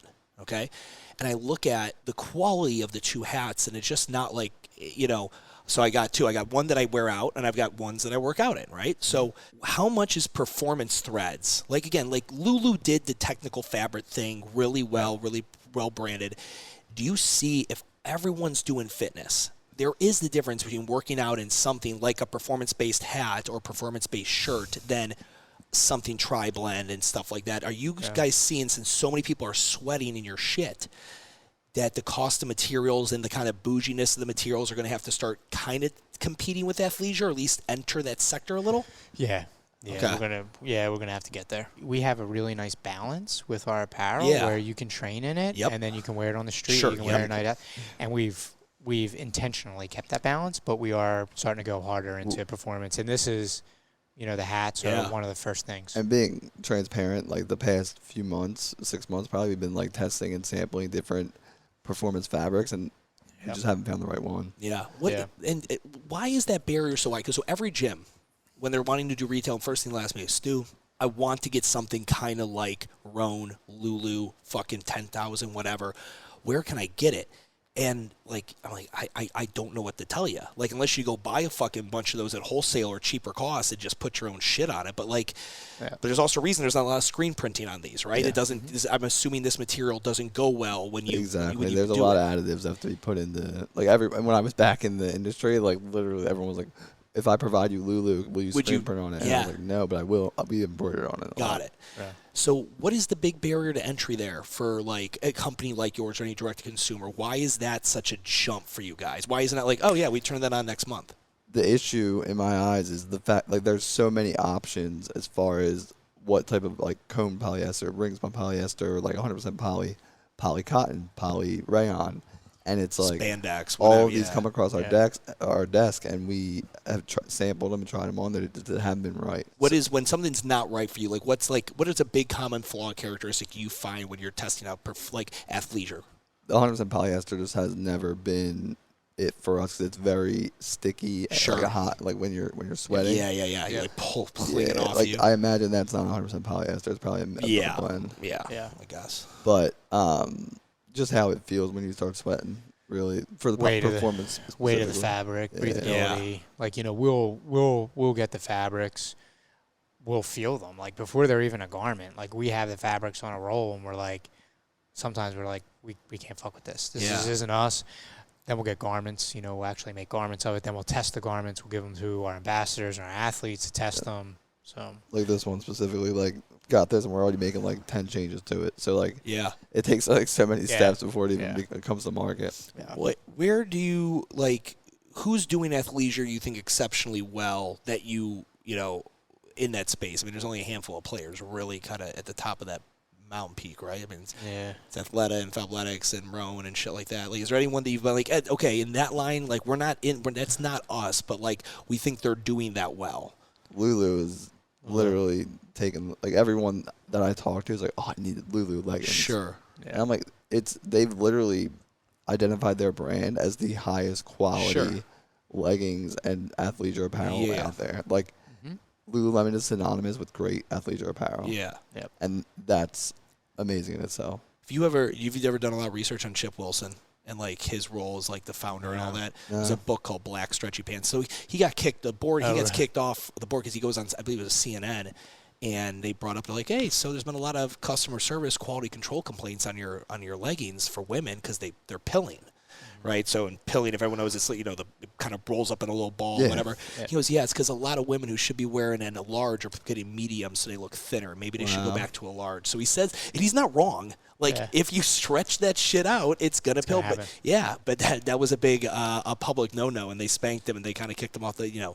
He left. He's doing some other stuff now. Yeah, there's a book, Black Stretchy Pants, where he talks about everything from designing Lulu up in Vancouver in Canada at that surf shop and in the yoga studio to all the business issues they ran through. I think you guys would dig that book. Actually, Black Stretchy Pants. Pick that up. It's fucking dope. Yeah. Okay, you guys have to sit back and you look at who's buying my shit. And the people who buy your shit are buying it because they're engaging in hard work. Like, you don't have fuel hunt entrepreneurs. So you're not as worried from like, okay, like some of these people probably own businesses, but most of them are actually engaged in physical hard labor. Mm-hmm. How much are you paying attention to the fitness scene and what's going on and what's popping besides your own personal interest? But like, are you keeping an eye on like boutique versus like the things that are happening in the space? Yeah, it's funny, when we started this, my mind always went to entrepreneurs. Like, I was like, oh, entrepreneurs will get this. Like, this is the entrepreneur mindset. Yep. But it seems as though fitness is a common ground for all of us because a lot of entrepreneurs are starting their day in the gym. 100%. Yeah. Yep. So that's why I think fitness and entrepreneurialism like cross paths within the F1 community. So is that a goal then when you make your messages? It needs to be agnostic, just kind of like the core focus, so that either an entrepreneur who doesn't really, he rock climbs and he goes surfing and he does CrossFit, and the CrossFitter who only does CrossFit could pick up that shirt that says luck favors hard workers and run with it. Yeah. I mean, we actually this year, we've had a mini explosion of B2B business. You know what I mean? Where we're doing a lot of work with business owners in the community. We're doing apparel for them. Not just for like their uniforms and the shit that people wear in the store? Yeah. Or like, yeah. Okay. Like and construction companies and like shit. Yep. They've reached out to us, and like we weren't like, how are we going to sell these people? Yeah. We were just doing our thing, providing value, making high quality products, and they started reaching out to us. So with these like Fuel Hunt shirts that just have their stuff on it, and it's some of them we actually we have like a little branding studio now. If they're interested, we'll take their existing brand, and then they'll literally say to us, we want the Fuel Hunt version of our brand. Like, we want the Fuel Hunt spin on our brand. So how far do you go with that? Like, this is going to hit, and you're going to have fucking 75 DMs that day from gym owners asking, like, oh, can I get in on that? Yeah. Where's the limit on that? Because that's a big, I mean, that's a separate business in and of itself. Just email Drew at fuelhunt.com. And we'll schedule a call. No, we have some options. Like, we've worked with a bunch of boxes where we've just done, like, I guess would be a traditional, like, licensing deal. Yeah. You know what I mean? Where it's, their branding and then our branding on the sleeve, just something co-branded. Yeah. But this little explosion we've had has been super cool, and it's been branding exercises where people come to us and they're like, we fuck with your messages. Yep. Like, it resonates so much with me. Here's our brand. Put your spin on our brand. Yeah. And then that's what we're doing. Yeah. That's really interesting. I honestly had no idea that you guys had gone down that road. I figured the request had always come in, but I didn't know whether that would feel like a deviation from what we do, right? Like, to go to you, like, okay, your gym with 125 members, is this really worth my time? How much, is it? Because, well, I guess if you're just doing a license, it's just are you making and paid like an annual fee to use that, or is it is it just per order? Per order. Per order? Per order, yep. And we had to flex our entrepreneurial discipline too. Like, we were like, oh, like, should we do this? But then we felt like we were like letting the people down. These are community members that come to us. These aren't just somebody off. They're they live and breathe the Fuel Hunt ethos. From a business perspective, though, again, like, your community is huge. If you get hundreds of gyms, and that's not an unrealistic number. we have gyms, schools, physical therapy, so businesses, construction buses. But the licensing is only on the products they purchase, versus like the way like Disney's a license. Yep. If I'm a fucking own a store and I want to have fucking Mickey Mouse on my widgets, I have to pay an annual fee just to use it, and then I'm also paying for you to screen print on a fucking cup. Yeah, we're not doing that quite yet. Now we're just doing it order based right now. And ideally, no one takes the design and puts it on some like a random. Sure. We're in complete control. We're in complete control. Yeah, we're in complete control. But it's been a significant driver of our growth this year. I want to keep playing like this chart list, like the business idea. Well, the other thing I'm curious, any of you ever fucked with, so the subscription box apparel thing is also a fucking thing, right? The Birch box of apparel, you get some swag, whatever the fuck it is. You partner with a couple of Bedros' other brands. Everyone throws a bunch of bullshit in a box, and for essentially, if a shirt costs $40 on the site, I pay $40 a month, and I'm getting guaranteed to get a cool shirt and some other bullshit. Has that ever crossed your desk to do? It has. It's in the works for the next year or two. Okay. But we've intentionally decided not to focus on it right now, but it is on the list. Because that would be a whole other business, and it's like correct. A Gaines box literally built a whole business off of it. But another former customer of mine. But I think our idea behind it was to have a Fuel Hunt exclusive piece in it, right? Exclusive piece, and then an awesome experience, not an unboxing experience, like a physical, maybe in-person community experience that is offered in that monthly box. Yeah. So again, like only you can come to it. Correct. So, but we need a commitment from the customer. You need them to have to be like a 1-year contract, or to have to pay. It'd have to be some financial commitment up front for them to be a part of this elite group. I feel like a lot of these, I see there's one apparel brand that is doing subscription box really well right now. Who's that? From Lions Not Sheep, rolled out a subscription box. Yeah. And they went into his fucking name. Sean another beast, dude. Yeah. And he's got a collectible card in there. You know what I mean? Which I thought was smart, and I'm sure you worked with Dan on that. Maybe that's done well. I feel like a collectible card, like not an NFT, like an actual physical card, physical card. Yeah. Okay. Now I don't know if he's doing a physical experience or an in-person experience with his box or whatever, but he's doing it really well. But all the other apparel brands I see doing it, they're going into it with, well, we need recurring revenue. Yeah. So now what we're going to do is we're going to, throw this shitty, half-designed shirt in the box because we just got to fill the quota. Just whatever's left in inventory. Yeah, and that's not us. Like, we do things, we go balls to the wall, we do it right. Yeah. We've intentionally put it to the side. And if you want to talk recurring revenue, I mean, that's what Daily Attack Plan is. And Daily Attack Plan will impact more people's lives than a subscription box ever will. Even if we put fucking gold bars in the subscription box, you know what I mean? It's Daily Attack Plan is going to impact more lives. Yeah, and Daily Attack, the thing that's different is a subscription box, if I take a photo of that and share it on Instagram, it shows the world I paid for a thing and I got a thing. If I take a screenshot or I do something with the Daily Attack Plan, it shows the world I'm getting shit done. Because that's like when you look at Instagram, I kind of break it into a few categories.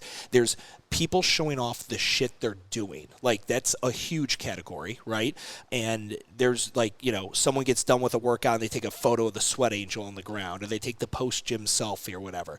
But this is definitely one of those things. You know, I think it's something that could have really good virality and beyond that, utility for the actual individual. Exactly. And then, like, you know, if there's ever a way, like the one thing with like Whoop, right? The one thing I think their app did great was the fucking having the groups. You can kind of see who's done what or whatever. Yep. And I always wonder, like, why haven't they rolled out a license model to the gyms so I could have an urban movement Whoop, I could get my colors on it, and I could have like a fucking little leaderboard just of my members. Well, they're doing it now B2B. They're doing it now B2B, I think. Well, I reached out last year about if you want X Whoop band, and they I think they're doing it now. I think a big tech player they're working with, and maybe 2 other companies. That's impressive. So they started doing B2B stuff. That's cool.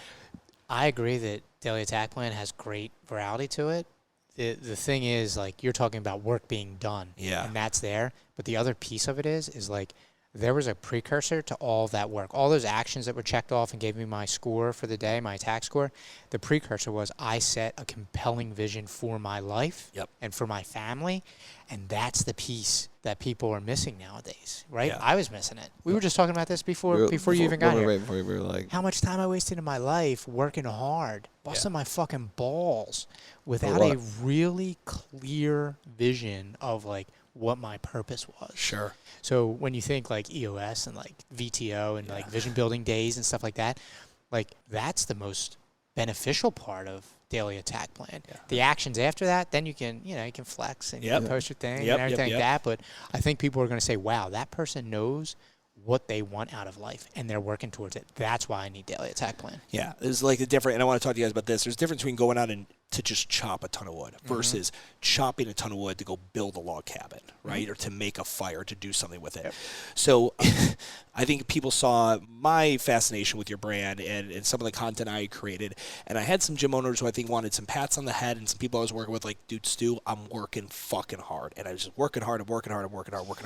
And so with Micro Gym University when I revamped that in 2020, I changed the tagline of Micro Gym University to don't just work hard, work smart, because hard work will eventually no longer be the variable of success. The thing with an emerging market, let's take CrossFit as for example. This warehouse gym that didn't exist. You had health clubs, Globo gyms. You had like Curves, which had like popped and was the fastest growing fitness franchise, and it died really quick.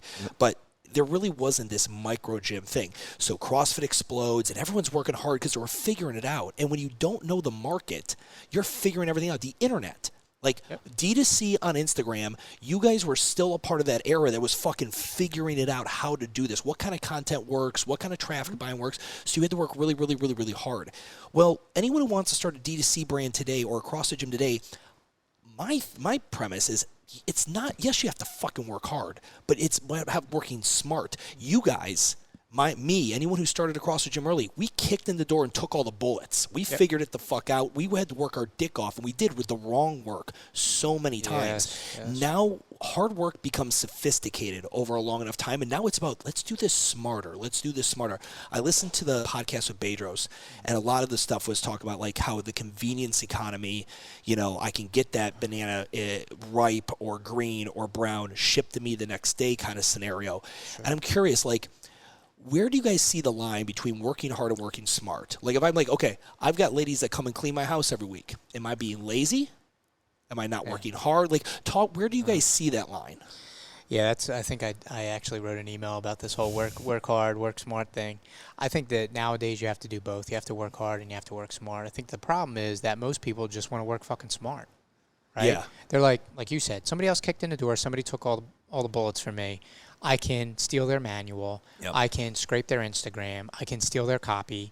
You know what I mean? I can try to steal their emotion and get to the same place. And it just doesn't work that way. They have a better head start because we took the bullets, right? But they still have to do the hard work of defining their own vision. Yes. You know what I mean? Defining their own vision and the value that they're going to add to the world. You know, the value that these copycats are going to add to the world isn't restoring the dignity of hard work. That's our fucking value. You know what I'm saying? Like you can't just pick it up and say, yeah, hard work, we're going to do that thing too. It's not going to work, you know? So I think that you have to do both. It's working hard and working smart, both. I mean, that's realistically working smart is hard work, because back to the intention thing, like if you don't have solid intention or thought behind what you're doing, you're not really working hard. It's like, back in the day, you said to me, he's like, you can't spend all day in your inbox and say you worked hard. You shuffle papers all day. You know what I mean? Like, but people will show up and they'll shuffle papers, or they'll hammer a nail, and they'll be like, oh, I worked hard today. But why did you do? Why did you hammer a nail? It's a hamster wheel, man. You know what I mean? It's a hamster wheel. Like I can say that because I spent time on the wheel. Sure. You know what I mean? Like I had an absolute fucking blast. I always loved what I did, but it took me. I didn't figure out why I was doing it or what my purpose was until I was in my 30s. Yeah. And I was saying to Drew, I was like, man, that's fucking embarrassing, right? That I'm even saying that out loud, but not really. Because some people, their whole life eclipses and they don't realize why they're doing what they're doing. Yeah. The intention, they don't get it. You know what I mean? And that shit is fucking hard. It is. It's hard. So much of what we're talking about here was like the inspiration when I did that, talking to myself, or I was just kind of talking in the gym, and I was talking about what you guys have to say and my thoughts on it. And it's really a back and forth. So there's the first guys through the door that worked really, really fucking hard. Right? They take the bullets. Now there's people that come in behind them, and they are going to work smarter than those guys so they don't take those bullets. But they will not stay untouched because if they just do what those guys did, you have to now work really hard on the new angle, what's around the corner for the next thing. So it's constantly that back and forth. But yes, that idea of just like, oh, they had success with a blueprint, I can copy that template or blueprint, and it's going to be just gravy, baby, is not it, bro. You're going to have to reinvent it. Because the second those guys that got hit with the bullets get up, they know this better than you, bro. Yeah. They already wrote the fucking playbook. And plus, they got all the holes. Yes. Like, right? So they're twice as fucking resilient. 100%. Yeah. So while you're sitting there saying, what can I copy? You never been punched in the mouth. These guys are going to fucking grind right by. They're going to knuckle drag right by you, dude. Like, you know what I mean? Yeah. Like, that's the way it's going to work. It's just, it's wild, man. Like, you know, what you see on social nowadays, I think what it comes down to is, like, nobody has it figured all the fuck out. Sure. Right? So guys took the bullets. You can work smart. You can get here. But then you got to figure it the fuck out again. And figuring it out requires hard work. So it's cyclical. Yeah. You know what I mean? That's why I put an and in there. It's not work smart. We have hoodies that say work harder. If I had a fucking nickel, that probably makes me sound old. That's like something like if I had a nickel if I had for every a fucking nickel. Yeah. If I had a $10, if I had a $10 bill, I don't know. If I had 5 Bitcoin for every time I heard there you go. All right, I actually have crypto. I should. But people stop me on the street and they're like, you know, it's about working smarter. Yeah. And I'm like, to a point, not really. No, it's an and thing, dude. It's exactly. an and thing. They go hand in hand. There's a company called Huck Cycles. It's where I got my electric bike is from there, and he's a vet, and he made these electric motorcycles. They're badass. Dude, I fucking love it. I took it up there. I just got it all tweaked and tuned up, and one of their mottos, like in the shop, FitFo. Figure it the fuck out. Yep. Oh, yeah. Like, I love it. Like, I was in there, so they do a build a bike day. You go in there and you get it 2 techs, and you literally build your bike from the ground up. You get there at 8 a.m., dude. You're done at 6 p.m., and I, like, ride it back to Charlotte. And it's fucking pimp. It's dope. It's super cool. That people come in from all over the country, and they just get a truck or whatever, and they have it transported out, but they build it with their hands there with them. And that's their unique, right? There's a lot of electric motorcycle and bike companies out there hitting the ground. Now, Super 73, all these ones, they're the only ones that allow you to actually come on site and build. I like that shit. And I did an entire video on like why their customer experience, it just inspired the shit out of me. But one of the pieces of that video was like I kept hearing everyone say FitFo, FitFo, FitFo. And it took me a second, and it's like that is such a good fucking like rule. Can't figure it out. Rule 1, figure it the fuck out. Yeah. There is no rule 2. Yep. Yeah, the problem with the work smarter crowd is that FitFo doesn't exist. It's like there's another way to work smarter. Sure. And it doesn't. And there is, but it's only by doing hard work that you discover that smarter way. Exactly. Again, you have to get punched in the face a few times to find the smarter way to not get punched in the face. Yeah. But to think that you're going to walk through this thing unscathed, it's asinine. Do you guys ever feel like I watch your Instagram like an eagle, and I'm like, is there ever a point where like I've run out of motivational shit to say? Do you guys ever run out of motivational shit to say? Like, what does because at some point it's got to be just someone's on the search for cool motivational shit, or like, do you guys do group think tanks where you just come up with in-house stuff and mix and match? I feel like Joe and I do so much reading that it's like Is that the biggest source of inspo? Like, literally reading and learning, like, and doing, right? Like, we've got so many wounds from bleeding for getting this mission to where it is, that we literally, like, they're just our thoughts put out on paper. So are you like, okay, so I picture you in your office, and you're out here late at night, and you're working on something, and you say something out of anger and angst and exhaustion, and then from across from Joey's like, bro, that's a bar. Let's get that on a fucking post tomorrow. That's a bar. That's literally how it started. That's how our company started, like, literally on the phone, like, driving home from our day jobs, we would be talking, and Joe's like, yeah, dude, like, everybody wants to fucking eat. And I was like, what'd you say, dude? He's like, everybody wants to eat, but few will hunt. Answer your question is no. You know what I mean? We'll never run out of it. Just today, we dropped our statement tees, which people have been in the community have been asking for. They just want a super dope, go anywhere, do anything tee, right? With literally our fucking post on it. Subtle, with our post on it, right? And we're like, oh, that'd be dope. And they kept asking. We listened. We dropped it today, but in the email, I mentioned that, like, you know, it's an unending or an infinite wellspring of, if you want to call them motivational quotes or thoughts, like thoughts from our brains, thoughts from our journey building Fuel Hunt, thoughts from, our childhood experiences, or just, we call them OGs, like wisdom from the original gangsters in our life, you know, whether it be, parents, friends, you know what I mean, things like that. Yeah. So I was referencing your brand, like, oh, they post a bunch of motivational stuff. I'm like, I don't want to speak for them, but my guess is motivating you is not their intention whatsoever.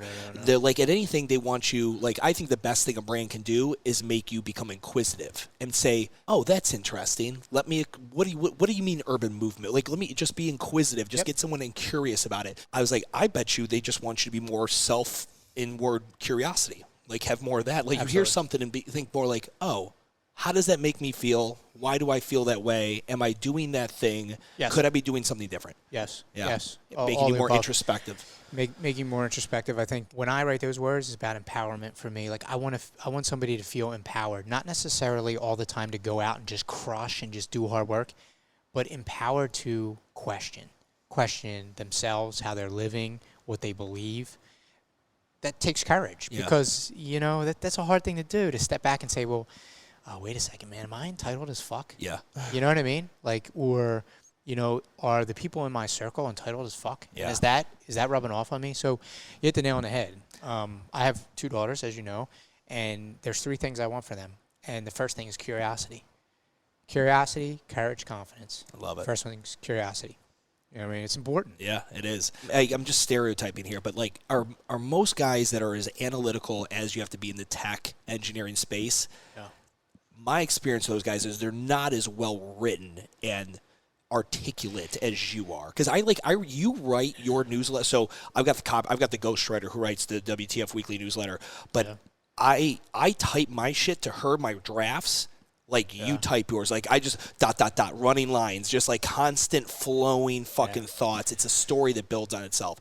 Where does that come from? Yeah, I'm an anomaly, and to be honest, like, I was a pretty good programmer and architect, and I loved it. I loved what I did, but the thing that made me like really dangerous in my space was that I was well-rounded, that I could articulate ideas. You could, put me in front of a board. I could speak. I could write well, and I could program. Like, I understood the stack. Like, I understood technology. So it's always been in me. Like, when I was a kid, I wrote poems. I was a creative writer. Yeah. You know what I mean? It's always been in me, and I really enjoy writing. And the epiphany that I came to, which is crazy, I think I loved programming so much because it's writing. Yeah. Like, it's writing fucking code. Yeah. It's just in a different language. Sure. You know what I mean? And that's the epiphany I came to, like, way late. And I was like, I'm a fucking writer. Like, yeah. And if you want to put that into a business context, I'm a copywriter. I'm a marketer. Yeah. That's what I am. Yeah, I remember my grandfather always told me, he's like, listen, his nickname for me was Bud. He's like, Bud, listen, after like the Budweiser commercials, literally, he's like, there's only 2 things you need to take away from school. He's like, just be able to take the things that are up here. You have to be able to put them down on the paper. Yep. If you put them down on the paper, you can then put them in the words. Okay, but get the paper part first. Be able to write. and then be able to do basic math because it's just problem solving. He's like algebra and nothing else. Like that's as far probably as you need to go in your problem solving skills, but like you need to be able to problem solve, which is all mathematics is. Like do those two things, fuck your history. No one cares about the War of 19, whatever. That's it. And it's true. The majority of the tech industry, and I don't want to stereotype, but the majority of the tech industry, especially guys and gals that are really good at programming and architecture, that's their thing, and they're not really great like with people. You know what I'm saying? So like, you mean Steve Jobs wasn't the nicest dude ever? Yeah. Drew will tell you. I can get Steve Jobs intense sometimes. Oh yeah. That's awesome. Yeah. When you think going to on the motivational side and the rah-rah side that Fuel Hunt is, Drew, and you think about your background in sales and all that stuff. Sales is so much. It's like me commission. Fuck you closed, right? Fuck you. Like you got to care about the customer, but with commission, you're on to the fucking next one. You can't like really give too many fucks because you got to get on to the next one. Did you have that sharkiness? Like, because most guys who are good at commission jobs have got to have a little bit sharkiness to them in there. Not sleaziness, but like, and I just use the term sharky. Like, I'm in, I'm out, I close, I'm on to the next one.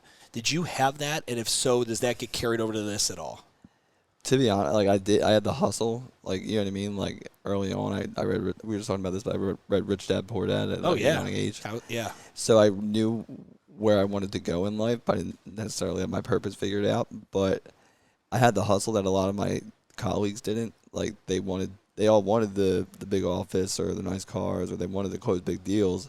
But they didn't want to make 100 calls a day, 150 calls a day. Like, and that shit is necessary in sales. Like, you have to fucking see those little black boxes, pick them up, and start dialing. Exactly. You have to Glenn Ross. Always be closing. Dude. Like, you got, and everywhere I went, everything I did, like I was like, I guess I did the sharkiness because everywhere I went, like anytime I met anyone, I would be like, oh, like where do you work? Like, and I would be. But I'll say though, you it was always authentic, and there was pure intention and goodness behind it. Sure. Like, I've been around a lot of sales dudes, so I get what you're saying with sharkiness, and I'm not just saying this because I love him because he's my cousin.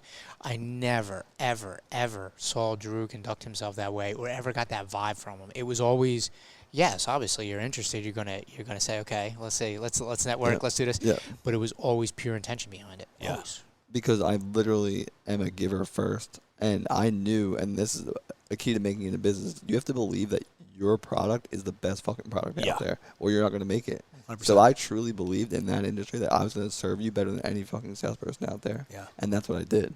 And that's what we do here, is we know we have the best fucking quality product, the best quality service, and the best quality community. Yep. And that's what we fucking do every day. The other line, besides eat chicken and run, that I wrote really big down on my iPad was, do we have a business or do we have a blog? Right, and that was something I think Joey had said when you guys were conversing, when you were about a year into this thing and the blog was growing and you had the audience, but you had the one fucking shirt or a limited SKU of products out. Yep.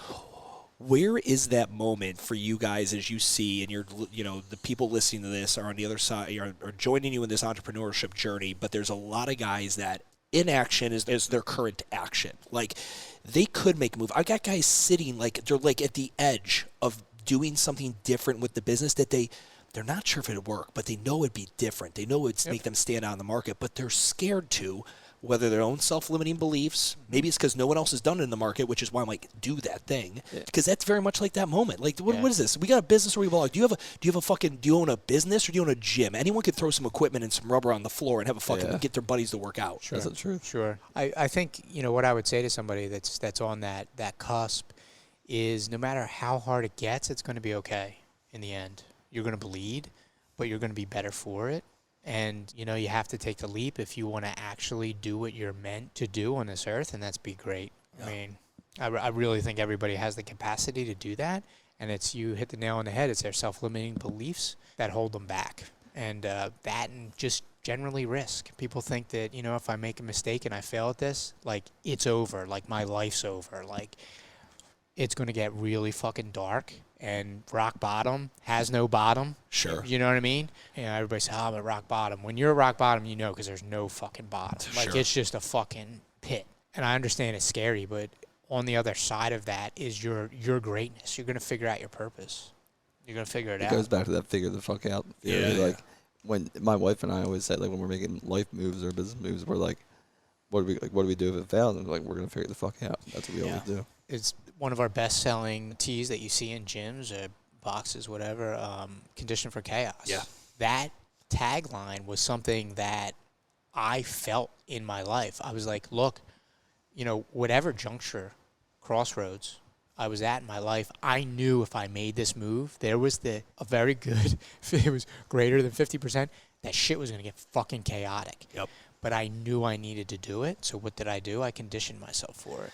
You know what I mean? That's the shirt. So my girl sees your ads all the time, and she's like, that you need to get that fucking banner, because I've got I've got my work table where I do all the podcasts and I shoot everything, and I've got your trust hard work flag, and it's on the ceiling there. But she's always like, she's like, you're always running everywhere. Like literally, it's like everything's a fucking do you do that on purpose? Like, do you like it? And I always truly believe I did my best cooking when the kitchen was on fire. When things are calm and everything's good, 1,000%. I feel like maybe, and again, it could just be my own my own self-sabotaging. Like I like having I like my back up against a wall type scenario. Yeah. I like running a little bit late. I like fucking the stress of shit. Like the fucking light. Like I like that shit.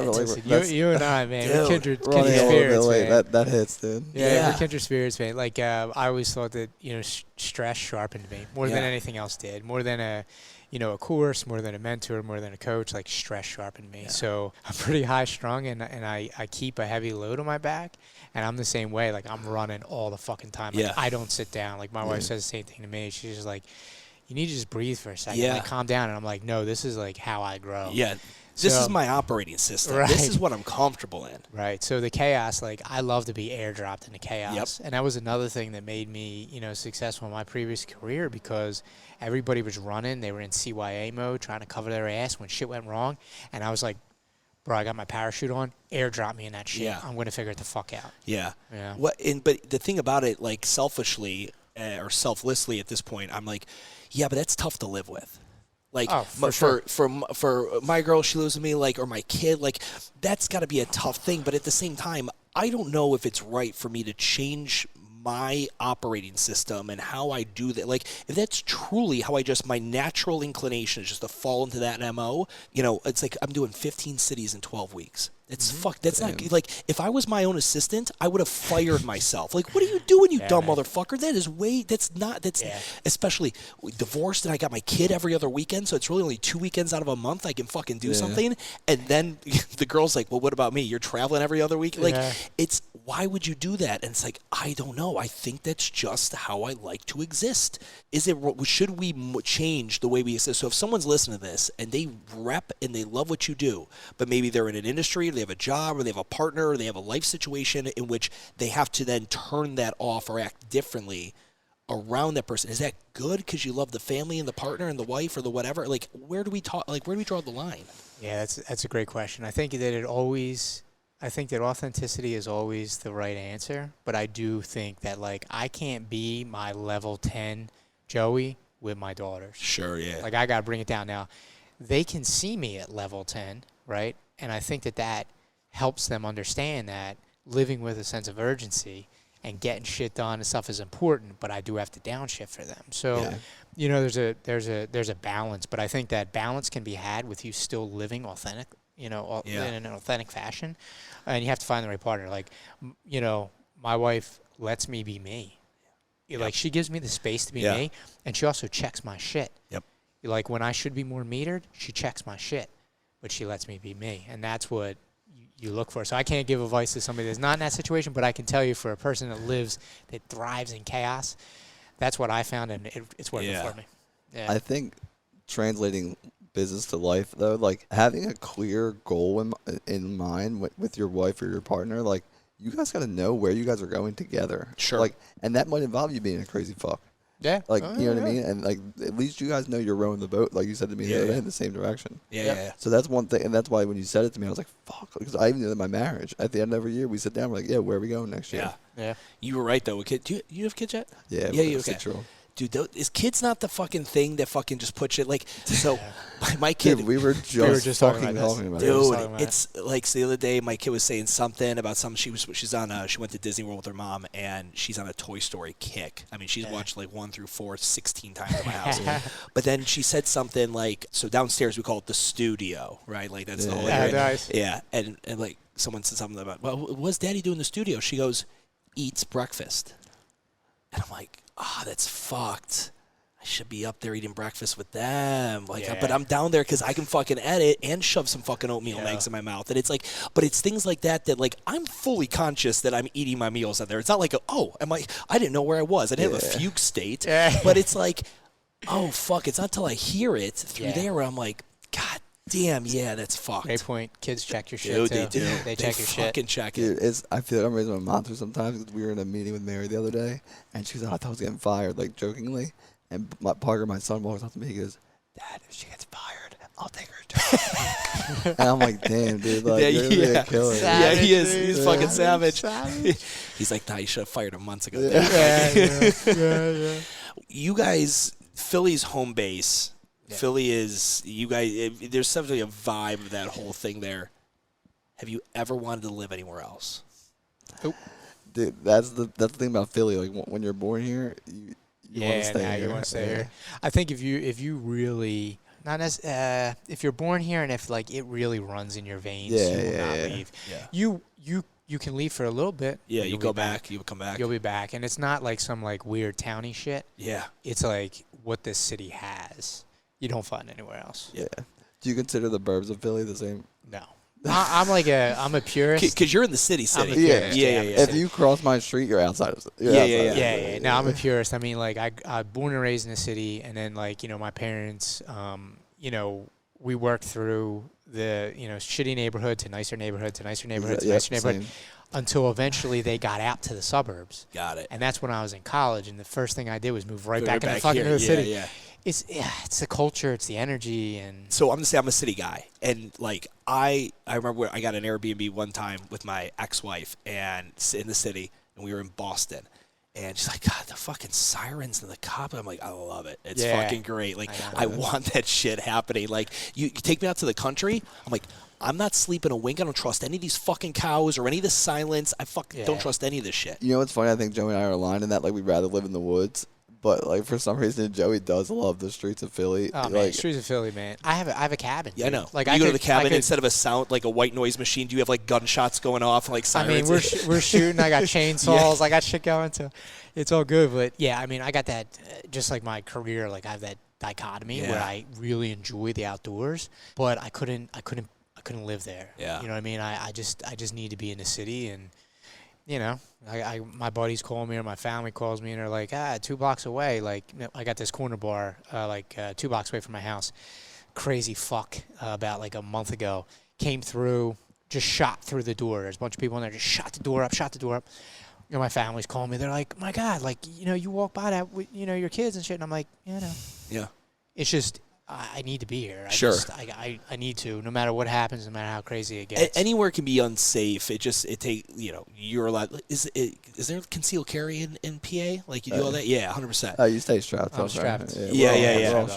So I mean, like, but we live in the city. It's the equivalent of like, do you put a lock on your bike? Like, remember the car club that would go on steering wheels? Yeah, the club. Yeah. It's that same thing. Oh my God, dude! I was just in Virginia. There's this brand called XCal. 90,000 square foot. I mean, the bougiest indoor shooting range I've ever been. I mean, like, when I say bougie, it's like as if Apple were to create an indoor shooting range. Where's this at? It's called XCal. It's right outside of Fairfax, Virginia. And so I was there visiting my uncle last weekend. So he takes me to this place. I just got, like, my dad used to take me, he took me hunting like one time. I think I told us last time on the podcast. Yep. But then I went with some buddies to go shooting, and I love accuracy sports. Like, I'm not a gun guy at all, but I love, like, cornhole, darts, pool, whatever. If it's accuracy sport, I'm in. So we go there. I'm like, I could get fucking into this. So I go and I buy a bunch. I get fucking my concealed carry. I joined the fucking really nice new gun club that's there, and it's just like, oh, nice. So we go there and we'll play, and loser buys the first round, right? Like, it's all sport based. But I go to this place, bro. I mean, you can rent a suite for you and your boys, and you can shoot anything. They've got crossbows. They've got your regular bows in. I mean, they've got everything. Talk about even the ranges that do rentals are still old school mom and pop. Yeah. Dirt on the floor, or an NRA no service. facility. Exactly. Yeah. So what you're describing, I fuck with heavy. When you're talking about like looking around the corner in an industry, you guys see the reel I made. So it's 90,000 square feet on the bottom, and then it's a 90,000 square foot fitness facility on top. No way, really? And they have That's an entire. insane. They have a reaction room. That's dope. They train you on a reaction where you have all this shit, and so your foot has to hit it, your hand has to hit this, and then I kid you not, there's a walk-in humidor, probably about half the size of this room, an entire cigar lounge, a full bar. They know their target market, bro. They know what's going on. I'm telling you, it's XCal. XCal. Look that shit up. Well, I'm that's like. Guardian Training Center around here, where one of our social media guys used to work. Yeah. They train you for like break-ins and shit like oh that. yeah, like situational shit. Yeah, 100%. So I want to go into the fitness obviously fucks with you, but you already were involved in fitness with your wife's studio, and I'll be there tomorrow. We'll be hanging out and talking shop. But like, how did that? But did she have that first? Then you guys linked up. This gets back to our Condition for Chaos thing. We started both businesses the same year. Got it. So she actually quit her job and started that. Like, she came home one day. She was fucking. She's the happiest person. What was she doing? X-ray tech. Recruiting. Okay. And she was fucking like literally like, this goes back to your sense of purpose. Like 6 a.m. she would leave our front door, me and my kid, and she would drive down to the city for take an hour and a half. She would work for someone she hated all day. Get home at 7 p.m. We would eat dinner. I put the kid to bed every night, over and over again. Bro, she was working. I was working in my neighborhood, and I would see her on Spring Garden sometimes, like on lunch when I was driving around. She's literally the happiest person in the world. Ever. She looked fucking miserable. Really? She was She walking hated around. it. And I was like, Amanda, like, I don't like. This is not you, dude. Like, we got to do something about this. And we just. So how'd she land on fitness? We met at the gym, Okay. at the Globo gym, and then she was personal training all throughout college. So we got that certification together. Yeah. And then we're like, let's test it. And she did a couple workouts in the park. But like some friends came and like, we're like, you know what? Let's just do it. Just and homegrown, yeah. We literally like sacrificed our whole life savings. In the same year we started Fuel Hunt, but luckily Fuel Hunt, we were parlaying. As business partners, it was a blog first. Well, I was gonna say, as business partners, is it like, whoa, we need to have a conversation because you're about to take on two things. Was it ever a concern? Nah. We're so like minded. I knew that. Yeah, everything was gonna be. We had to do something. If anything, I was like, hey man, how can I help you? Yeah. Joey was a huge mentor for us. Like starting, like, we wouldn't have made it through COVID without Joey's advice. Like, because I was like, Joe, like, we're making some money. Should we take a salary or blah? And he was like, no, just keep stacking the waves. You don't have to. Bro, stack. And luckily, I was doing well in sales. Yep. I was supporting everything. And then COVID hit, and we literally, our account went to zero. Yeah. And we had to use literally everything. Yep. My thing with fitness and COVID is it really, what it did is it just highlighted really high extenuating inefficiencies in the business. And like, but COVID gave you a chance like to check that and be like, fuck, okay, I can fix this, I can fix that. Did you guys find you had opportunities to clean shit up during COVID? I actually, one of the people you mentioned a lot, I read Gym Launch by Alex Hormozi. Yeah. And I was like, holy fuck, dude. I was like, man, you got to change this, you got to change this, you got to change this. And literally, it streamlined like so many efficiencies for us. So many. He's polarizing. I've had him on the podcast twice, yeah, and bro, people hate him. I've got nothing. I think he's great. I think that whole 6-week challenge thing was, a kind of a kick in the dick to a lot of gyms. But hey, listen, I don't blame him for doing it. I blame the fucking owner who tried to think that they could push a members on demand button and just fucking fill their gym. Is there any do the members there do they fuck with you? Did they understand what's going on? Did the two worlds collide? They're some of our biggest customers. Yeah, literally, you part of the uniform it follows the Fuel Hunt t-shirt. Oh no, shit, that's dope. And that's just what it is. We've done a collaboration with them. Like those girls fucking get it, dude. They show up. They are ready to fucking work. Dude. Yeah. And a lot of our employees have come from there as well. Like we're just telling you that. Like the farm team. Yep. Like the feeder. We're like primarily female-based staff, other than Joey and I and a couple warehouse guys and social media guys. Everyone else is female. Yeah. Yep. Do you find as guys I grew up with women, right? Like mom and dad got divorced early. He passed when I was young. Like it was just always aunts, grandmas, my mom, her friends, like all that shit. Same. Now I'm still a fucking douche. Like I'm still a dick-headed guy, right? Like I'm still that. That didn't it's not like I came out of there with like loving to wear an apron and cook or like with over feminine traits, but like I do think I look at the world in a slightly different way than if I would have grown up with a traditional masculine, like a very strong male presence throughout my life. Do you find that? 100%. Yeah, both of our moms they get like they're like best at the family parties. They're like. Now, do we think it's because moms have to like pick a little testosterone up, and moms got to start like they got to tell you to shut the fuck up, eat chicken, and run? I feel like strong women raise strong men. Yeah, like, you know what I mean. Like, for sure. My mom is fiery, bro. I'm 39. My friends are still afraid of my mom. They're friends that I've had since high school. Yeah, still petrified of my mom. So strongest woman I know, and I agree. Strong women raise strong men. Because I think really, like, because you can grow up, I think because you get a little bit of empathy, right? Like, you develop that as a male, you become a little more protective, like mom. I mean, like, I remember my mom, when she was recently divorced, I, like, had all these, I had a little, like, piggy bank. And she was like, one night she was at the kitchen table, and she was definitely drinking and crying over probably paying bills or whatever. And I brought out all the shit in my piggy bank and set it on the table. Like, here you go, mommy. Like, and like I think about that now, and I'm like, so you fucked her up even more. Yeah, I know, right? Yeah. She starts crying even harder. But I think about that now, and I'm like, as a father and a business owner, and I think about like where my flaws are. It's never really, I don't think it's really in the empathy, even though maybe people listen to this, whatever, my delivery's a little rough, I might be a little, I come across a little aggressive, but I truly think I pin that to Susan and like and growing up around all those women, because I do feel women provide a different perspective than guys do. If it was like, again, like with my daughter, I know the perspective I provide is way less empathetic than her mom, but I still think mine's still probably more empathetic than like the version of me had I not had that primarily female experience growing up. For sure. I had the same type of experience. I agree. Yeah. Was your dads in your lives? Yeah. Yeah. Not much. Kind of. He passed away too. Yeah. But like my sister had a better relationship with him than I did. Yeah. Like, so my mom was kind of a single mother for us. But my mom raised me primarily, and it just came like when it was time for bills and stuff like had to be paid. Like that's when like he wasn't around. Yeah. I get that. Yeah. God rest his soul. Yeah. I get it. But yeah, like I feel like the reason I am a strong man today is because of my mom. Yeah. So as you guys are literally like, you guys are still considered, if I'm sitting here looking at this from a business perspective, you're still in infancy stage, right? Like we're still little toddlers walking around with fuel hunt diapers on kind of scenario. Yep.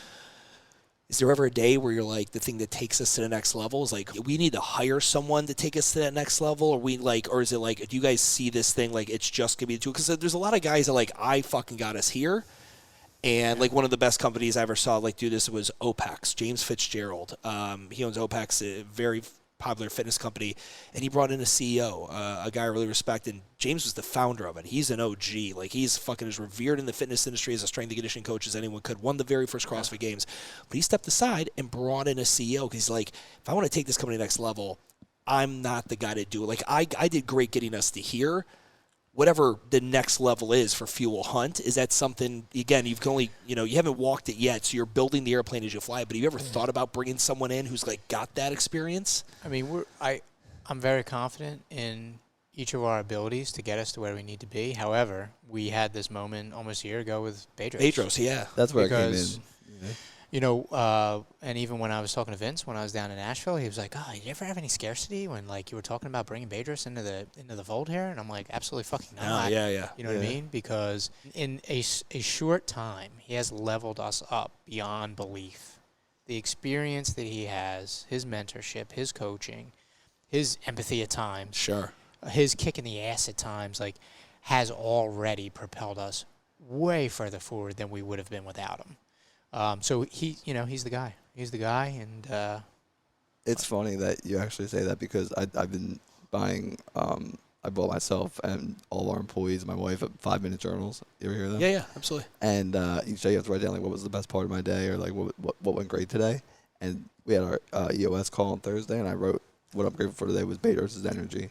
Yeah. And like literally I sent it to him like, dude, like thanks for today as always. Like so not just in business but even in life, like I feel like everyone like could use, because you weren't looking for a mentor, right? Like that again, you kind of tripped and fell into this relationship. Yep, we weren't looking for a mentor, we weren't looking for a partner, we weren't looking for, and he showed up on the scene and So is he a partner in this now, or is it okay? He is. So that was my second question. Between the two guys, like, was it 50-50? Like what's the split look like these days? 50-50, it was 50-50, but now Bedros is partner, minority partner. Got it. And, we had to hand over the keys to some of the vision to him and trust him, and we did. Yeah.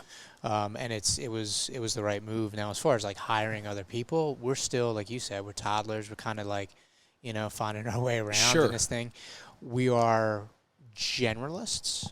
You know what I mean? We're doing a lot, still wearing a lot of hats, all of us. You know what I mean?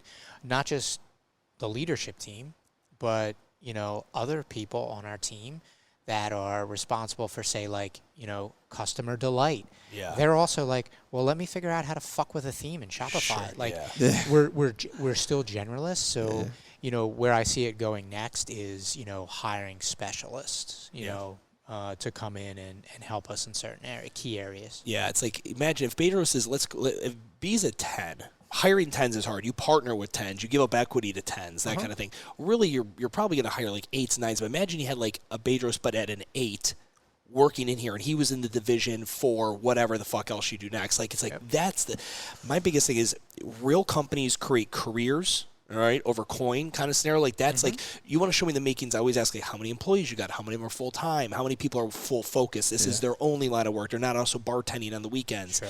And when you really think about this thing growing, and it's not going to grow by founders. Founders start companies. I don't believe we grow them. I believe we lay out the map and we think about what's around the corner. But it's the fucking soldiers, the people working in the company that actually make the growth occur. Because at that point, one man cannot do it alone. Yeah. A woman, whatever. Yep. Yeah, I think that, the founders are laying down the vision. The founders are the historical book of record. Yeah. Hey, we've been here before. We got our shit kicked in before this way. We're going to survive. This is what we need to do. You know what I mean? From a leadership standpoint. But yeah, like we would not be here if it wasn't for our team. Yeah. And like we were saying earlier, like Brianna, like in a fucking snowstorm at 2 a.m. in your basement packing orders, like we're going to get these fucking orders out. Yeah. You know what I mean? We were mired in God knows what, trying to figure out social media land or whatever we were trying to do. You know what I mean? And she was sitting there grinding. So I agree with you. And they're the hardest thing to find. Yeah. And they're the ones you want to, like, I always thought about, like, let's say the Celtics win this series, right? The finals, right? And you ask 100 people who won. They'd say the Celtics. They might even name a few names. If I ask them who's the head coach, I bet you less people are going to know but that's always, as the founder, I always wanted that. I always wanted to be behind that curtain. I always wanted the spotlight to be on them. That's literally like what we've always said. Like, the true people that like enjoy hard work and getting shit done and taking things to the next level, they don't want the spotlight. They don't want to be on Instagram. Check me out, dude. Like, this is our like the big things coming. Right? Yeah, big things coming. Yeah, like they're not the people that love hard work. They're not the few. Yeah. Like the ones that really they don't mind being behind the scenes. That's one of the struggles for me personally that I'm going through now. Like, I feel like it is important for us to step out from behind the brand, because what it's going to do is further our movement of empowering people even more. But like, that's like, it's not me, man. Yeah. This is us getting in the discomfort zone. This is But I think my podcast was that the first podcast you had been on when I first did it. You had done maybe one or two before that. You guys hadn't really fucked around. I would say, and you guys have been on several now. Yeah. We traditionally turned them down. Like, people would reach out to us like, "Hey, can we be on my podcast?" We would literally be like, "Oh, we don't have time for that." Sorry, we just like fucking love you and your style, dude. So we were like, "We're gonna do this," and it comes up probably a good, maybe once every month or two. Yeah. I'm like, I am fucking grateful for Stu, because one thing that you said, you were like, you guys are on the precipice of something, and I can feel it, and you are fucking right. Yep. Yeah, the line you kept saying on that podcast was, we're not fucking around. Yep. Right? And I think anyone who owns a business would agree, like, I'm not fucking around either. It's like, that's cool. Again, it's just like every gym thinks they've got great coaching, community, and programming, but you got to show me an action that is separate from the pack. What Seth Godin would call a purple, the purple cow, right? Purple like, cow. You got to fucking show me this thing that's different, because it meant that you sat there and you looked at the way you did it, which is probably the way everyone was doing it at the time, and you said, that's not good enough, or that's not special enough. Yep. How do I make this special? And I think that's the hardest thing is, again, those are the ones. That's why it's called disruptors. Yep. Right? Like, people who are going to do things different. It's like, how can I piss the rest of the industry off? Mm-hmm. Right? How can I go in completely counterculture and piss this industry off? Well, that was part of our strategy behind Fuel on Fridays. Like, we're like, how the fuck are we going to be different than everybody else? And sure. We're fucking dropping shit every Friday. Ain't nobody want to scramble every fucking week. Sure. To develop a high quality product, market it, drop it, support it, serve it. Nobody wants to do that shit. We, in full transparency, like, we're doing it. It's because it's our DNA. Sure. Like, we're fucking grinders. Yeah. Like, we work hard. So guess what? We're going to work hard every fucking week. Yep. Because it's our DNA. We don't know if it's the right business fucking strategy. 100%. But it's going back to living authentically. That's what we're doing. Yeah. Like, we're running this shop authentically. We're going to fucking grind every week, and we're going to drop some dope shit, and we're going to impact people's lives. Yeah. And there's been times when you drop it, and the sales are less than stellar and perform, but again, it's the consistency. It's the reps. Yeah, exactly, man. And then we learn. And it's funny, the team's like, all right, let's fucking go. Let's do it. And then they're fucking keeping us in line. They're like, yeah, we need this. It's how we run Lean and Mean. They're all fucking killers. How many people have, like, sent you photos or tagged you and shit where they've gotten a Fuel Hunt inspired tattoo? A lot. Oh, man. I was going to say, that's got to be, like, a crazy amount. To be honest, man, that was, like, probably one of the first moments where you were like, where I was oh, like, shit. I was like, we're on to something. Yeah, we're doing something. We're doing something right. Honestly, the first person to get it was Amanda, my wife. Okay.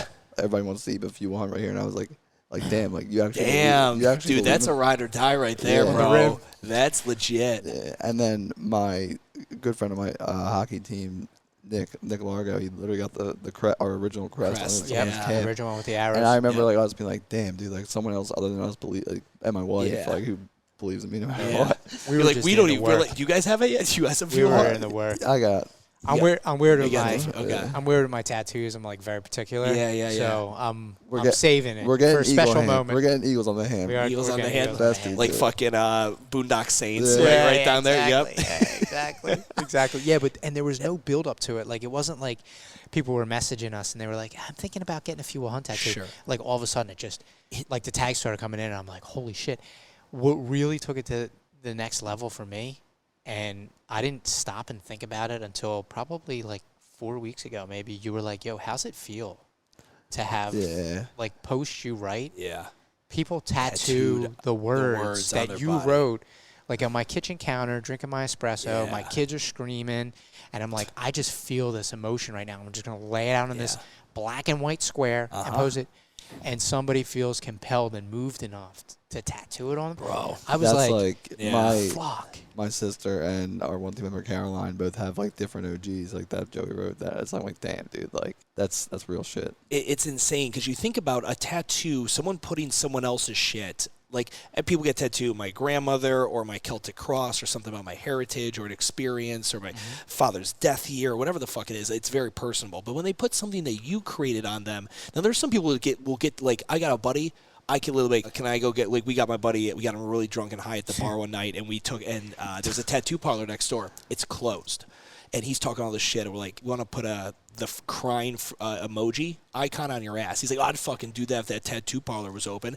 Sitting next to us at the bar is the owner of that tattoo parlor. He hears it. He's like, boys, let's open up. Let's fucking go. And when they did, they went and fucking got this big-ass fucking crying emoji tattoo on his left ass cheek. Like full ass cheek? Or it's like dead center. Like a $50, dude. Like a little bit bigger than $50, yeah. Oh, that's hilarious. So, like, people, there are some people who get tattoos at the drop of a hat, but there's other people like that's a very special, very sacred occasion to canvas their body with something. I even thought that when it was just we were just getting started, and people like in our circle my brother-in-law believed in us so fucking much and they believed in the mission so much, and that mission resonated with them. Where he was like, I need this eagle and FWH tattooed on me. Dude, we're all connected, and energy is a real thing, and they felt the energy of the movement. Yeah. Man. That's what it was. They knew we were serious. They felt our intention. They felt the energy, and that's why people do it.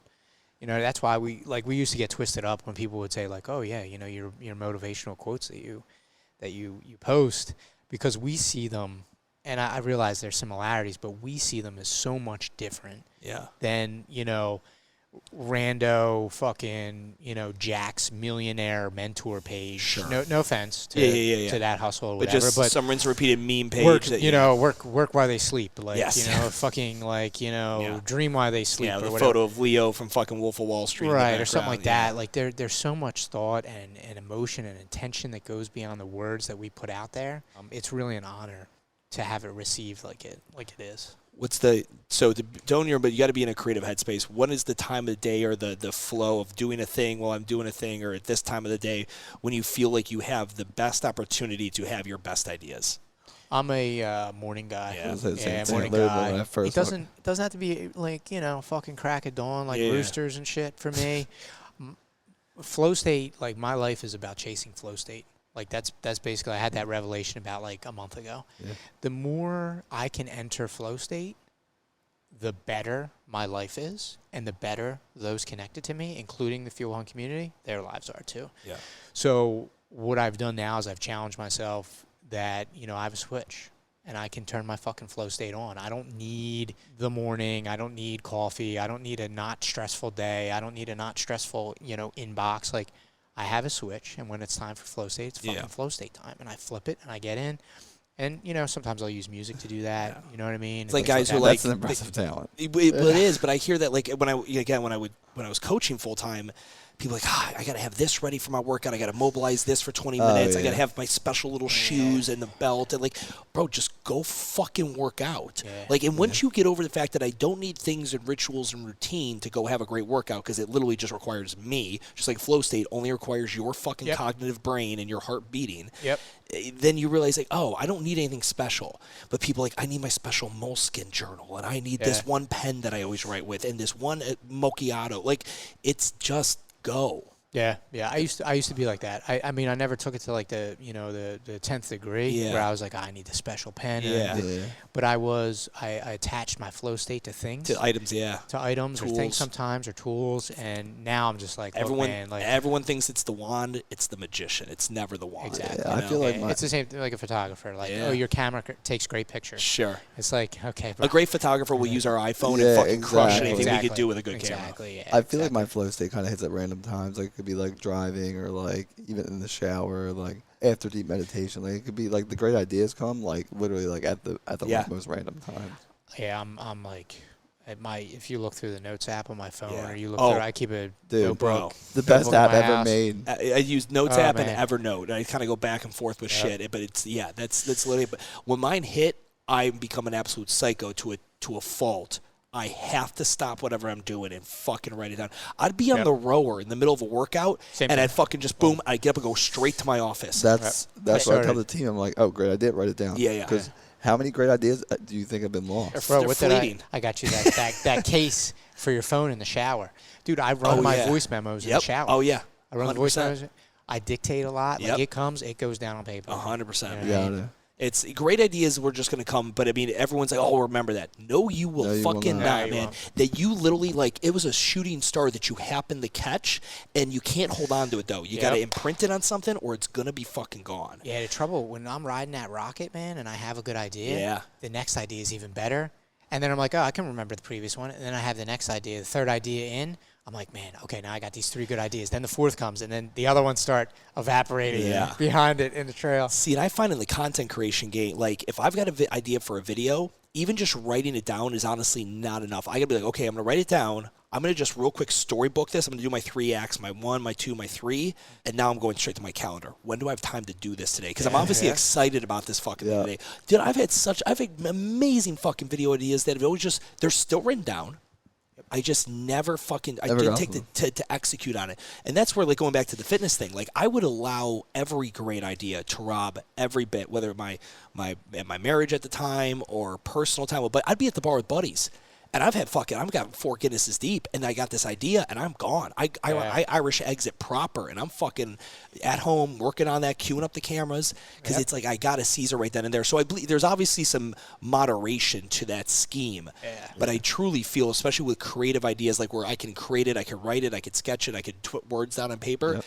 There's something special happening in your brain in that very moment. You got to seize that opportunity. Yeah, writing is such it's a cognitive process, man. And I think that's what we miss a lot now on our phones. You know what I mean, I have that Remarkable over there. I just recently cut over to that from pen and paper. How is it? Does it really feel that realistic? I'll let you write on it. I swore to one of my buddies that I would never get rid of pen and paper. I found that thing and I cut over.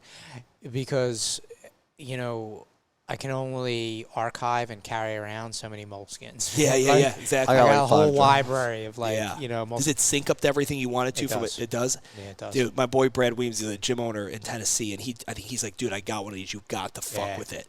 And I was like, is it going to really fuck it? I can get a film to put over my iPad and blah, blah, blah. Yeah. But he swears by it. Yeah, no, right. I swear by it. I carry it everywhere I go. You saw me connected to me. It'll get ordered on the plane on the way home. Yeah. That's literally it. That's fucking, that's writing is actually like the what I do every day, like my pillars of my day is the acronym WRITE. I read, I write, I train, I introspect, I extrospect. I love R-I-T. Yeah. So writing for me has always, again, epiphany that I've come to in my 30s. I wish I would have had it before. Like, writing has always been so important to me. Yeah. You know, and it's a skill. Like, nobody ever gets talker's block. Yeah. Mm-hmm. So many entrepreneurs have writer's block. Like the number one thing I don't do, I don't have templates. I don't have PDFs for people. I do not create a single document for any gym owner. Not a standard operating agreement, not a front desk checklist, because I truly believe you have got to have the ability. I will literally work with you and help you create it on your own, but I am not putting a fucking pen to paper. Yeah. You are. I will revise it. I will edit it. But you are going to create it because now you created that shit. Yep. If you wanted someone to hand you templates and all that, get a fucking franchise. Exactly. Go open a Fit Body Boot Camp, you know? But like you want this thing to be, you wanted to make something yourself. Let's make it yourself. And that, again, it's the art of creating. There's emails I sent out during COVID that I wrote myself, and it took me fucking 20 iterations to write. And I had a copywriter look over it, they were really important, like just like a lot of gyms. They were really important, communications, crisis communications go out. Yeah. I was so proud of the fucking words that went out. Yeah. Even when I shut everything down, like that fucking letter that was a lot to write that fucking letter. Yeah. But like at least I owned it. I owned the building or the company when I started on my truck, and I'm owning this fucking letter when I'm shutting everything down. From end to end, that's me. Yep. Think about human history, man. Like writing, like you know what I mean? We were scrolling things on cave walls. Yeah. You know what I mean? And we've written. For as long as we can remember. This shit is relatively new. Yeah. So, I even, with the writer's block thing, like I have, some friends that always come to me and are like, hey, you know what I mean? I got writer's block. I don't know what to write. First of all, if you don't know what to write, you might not be writing about the right thing, number one. Number two, you're sitting in front of a glowing fucking box and you're staring at a glowing fucking screen. Get a pen, a piece of paper, and go take a fucking walk. And clear your mind, and then start writing stuff down by hand. That's how I break the block. Yeah. You know what I mean? I agree. And in fact, because it takes longer. I'm like, no. That's the point. Uh-huh. Like, there are times where I type so fucking quick. I get 4 paragraphs in. I'm like, dog shit. That doesn't even make sense. That's a lie. Like, I'm just like, because you can type faster than you can think. Yeah. But your writing is actually going to be like a governor and allow you to actually, in my opinion, put more quality down. It's more cognitive process. 100%. And it's finishing the sentences for me, and it's like, that's not actually what I wanted to say. Use this grammar instead. Yeah. Rephrase that. It's like, well, wait, now you're changing my tone, my emotion. You know that's what I'm saying? 100%. The best copywriters that I know now, not personally, like books I've read, people that I study, all of those copywriters, either they're like Joe Sugarmans that are like, old school, like brochure type shit. Even the new copywriters, they all spent a period of their lives hand copying sales letters. Yes, correct. Writing. They were like, this is a dope email. Ogilvy, all that, This is a dope email that this person wrote. This is a dope sales letter. I'm going to pick up a fucking pencil, and I'm going to rewrite this thing. And cognitively, I'm going to start to understand why it was written this way and how it's making me feel, because I'm putting energy into it and it's giving me energy back. And I'm not saying that doesn't work if you're typing on some shit, but I really believe in that. Like those strokes, you're giving that piece of paper energy and it's giving you back. I agree, man. Knowledge.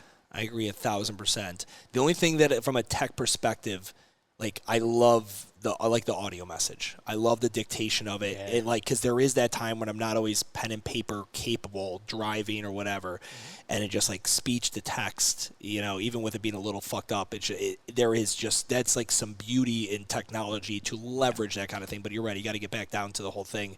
All right, we're going to be closing out here to fucking go get steaks and bourbon and stuff. But guys, real quick, one thing, the way I wanted to end this today, everybody wants to eat, but few will hunt.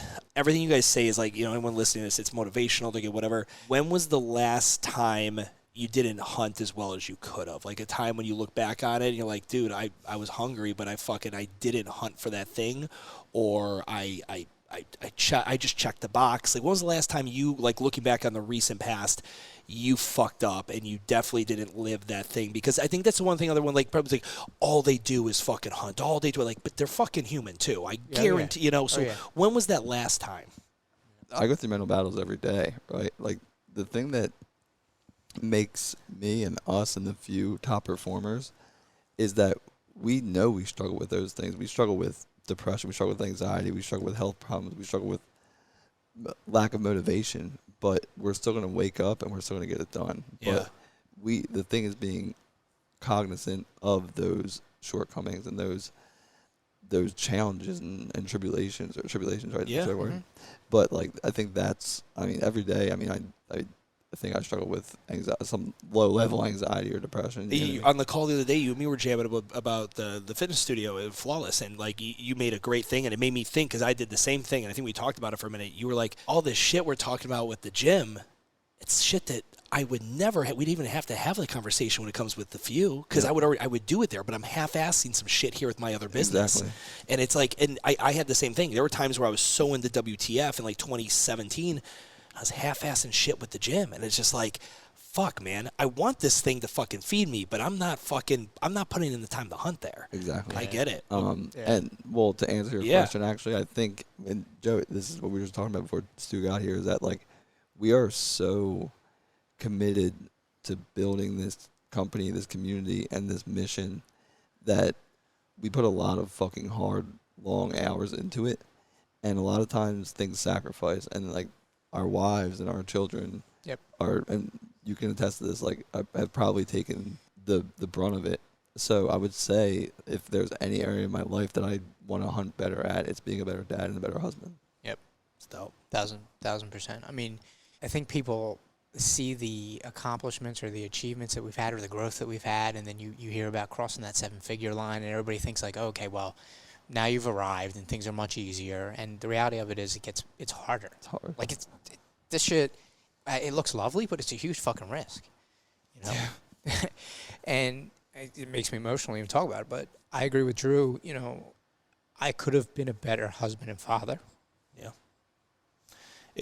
There's always times, man, when you go back and you look on this stuff, and it's like, you think you're being selfless, but you're actually being selfish in some of these endeavors. And again, it's always in the name. I always say, like, did you ever watch Breaking Bad? Yeah. Right, where he goes full Breaking Bad, and he's doing it in the name of his family and this and that. At the end of the day, he liked the power, he liked the whole thing. Yeah, exactly. I get it. I've found myself doing that in the business. Like, I'm just fueling myself. I think as a man, you start to think, I'm doing all this to provide. Yeah. And you're like, I'm providing, I'm out here, I'm fucking hunting, I'm providing. But you're providing to a certain extent what you need or what you feel you need to provide, and that's where the selfish comes in. You have to step back and say, but what am I not providing? You know what I mean? That will cause me to not work as much, basically. You know what I mean? Yeah. So I think we get caught up in that, or at least I did. That was my thing. It's like, I'm a provider. I'm a protector, and I'm a provider. That's what I'm going to do. I'm going to bust my ass. I'm going to work fucking 18 hours a day. I'm going to have a full-time job. I'm going to kill it there. I'm going to have a side business. I'm going to... But, like, the realization I came to, and it was really when I had the nuts to quit my job and go fuel hunt full-time, I look back on it, and I didn't leave a trail of destruction behind me with my family, but I look back on it, and I was like, wow, I wasn't showing up like I should have been. Yeah. You know? Yeah. No, I think guys, that's powerful, because I think it's super important to always close the circle. If you're going to give the motivation and give all that stuff, I think it's super important to also share the times where you're like, I wasn't even fucking eating my own medicine at that. Because so many of the people that follow you guys and follow the mission of the brand, they're doing that at a higher frequency as they're trying to figure out how they're going to properly hunt and provide for them. And anyway, ladies and gentlemen, Joey and Drew of Fuel Hunt. Thank you, guys. Thank you, appreciate man. it, man. Thank you very much.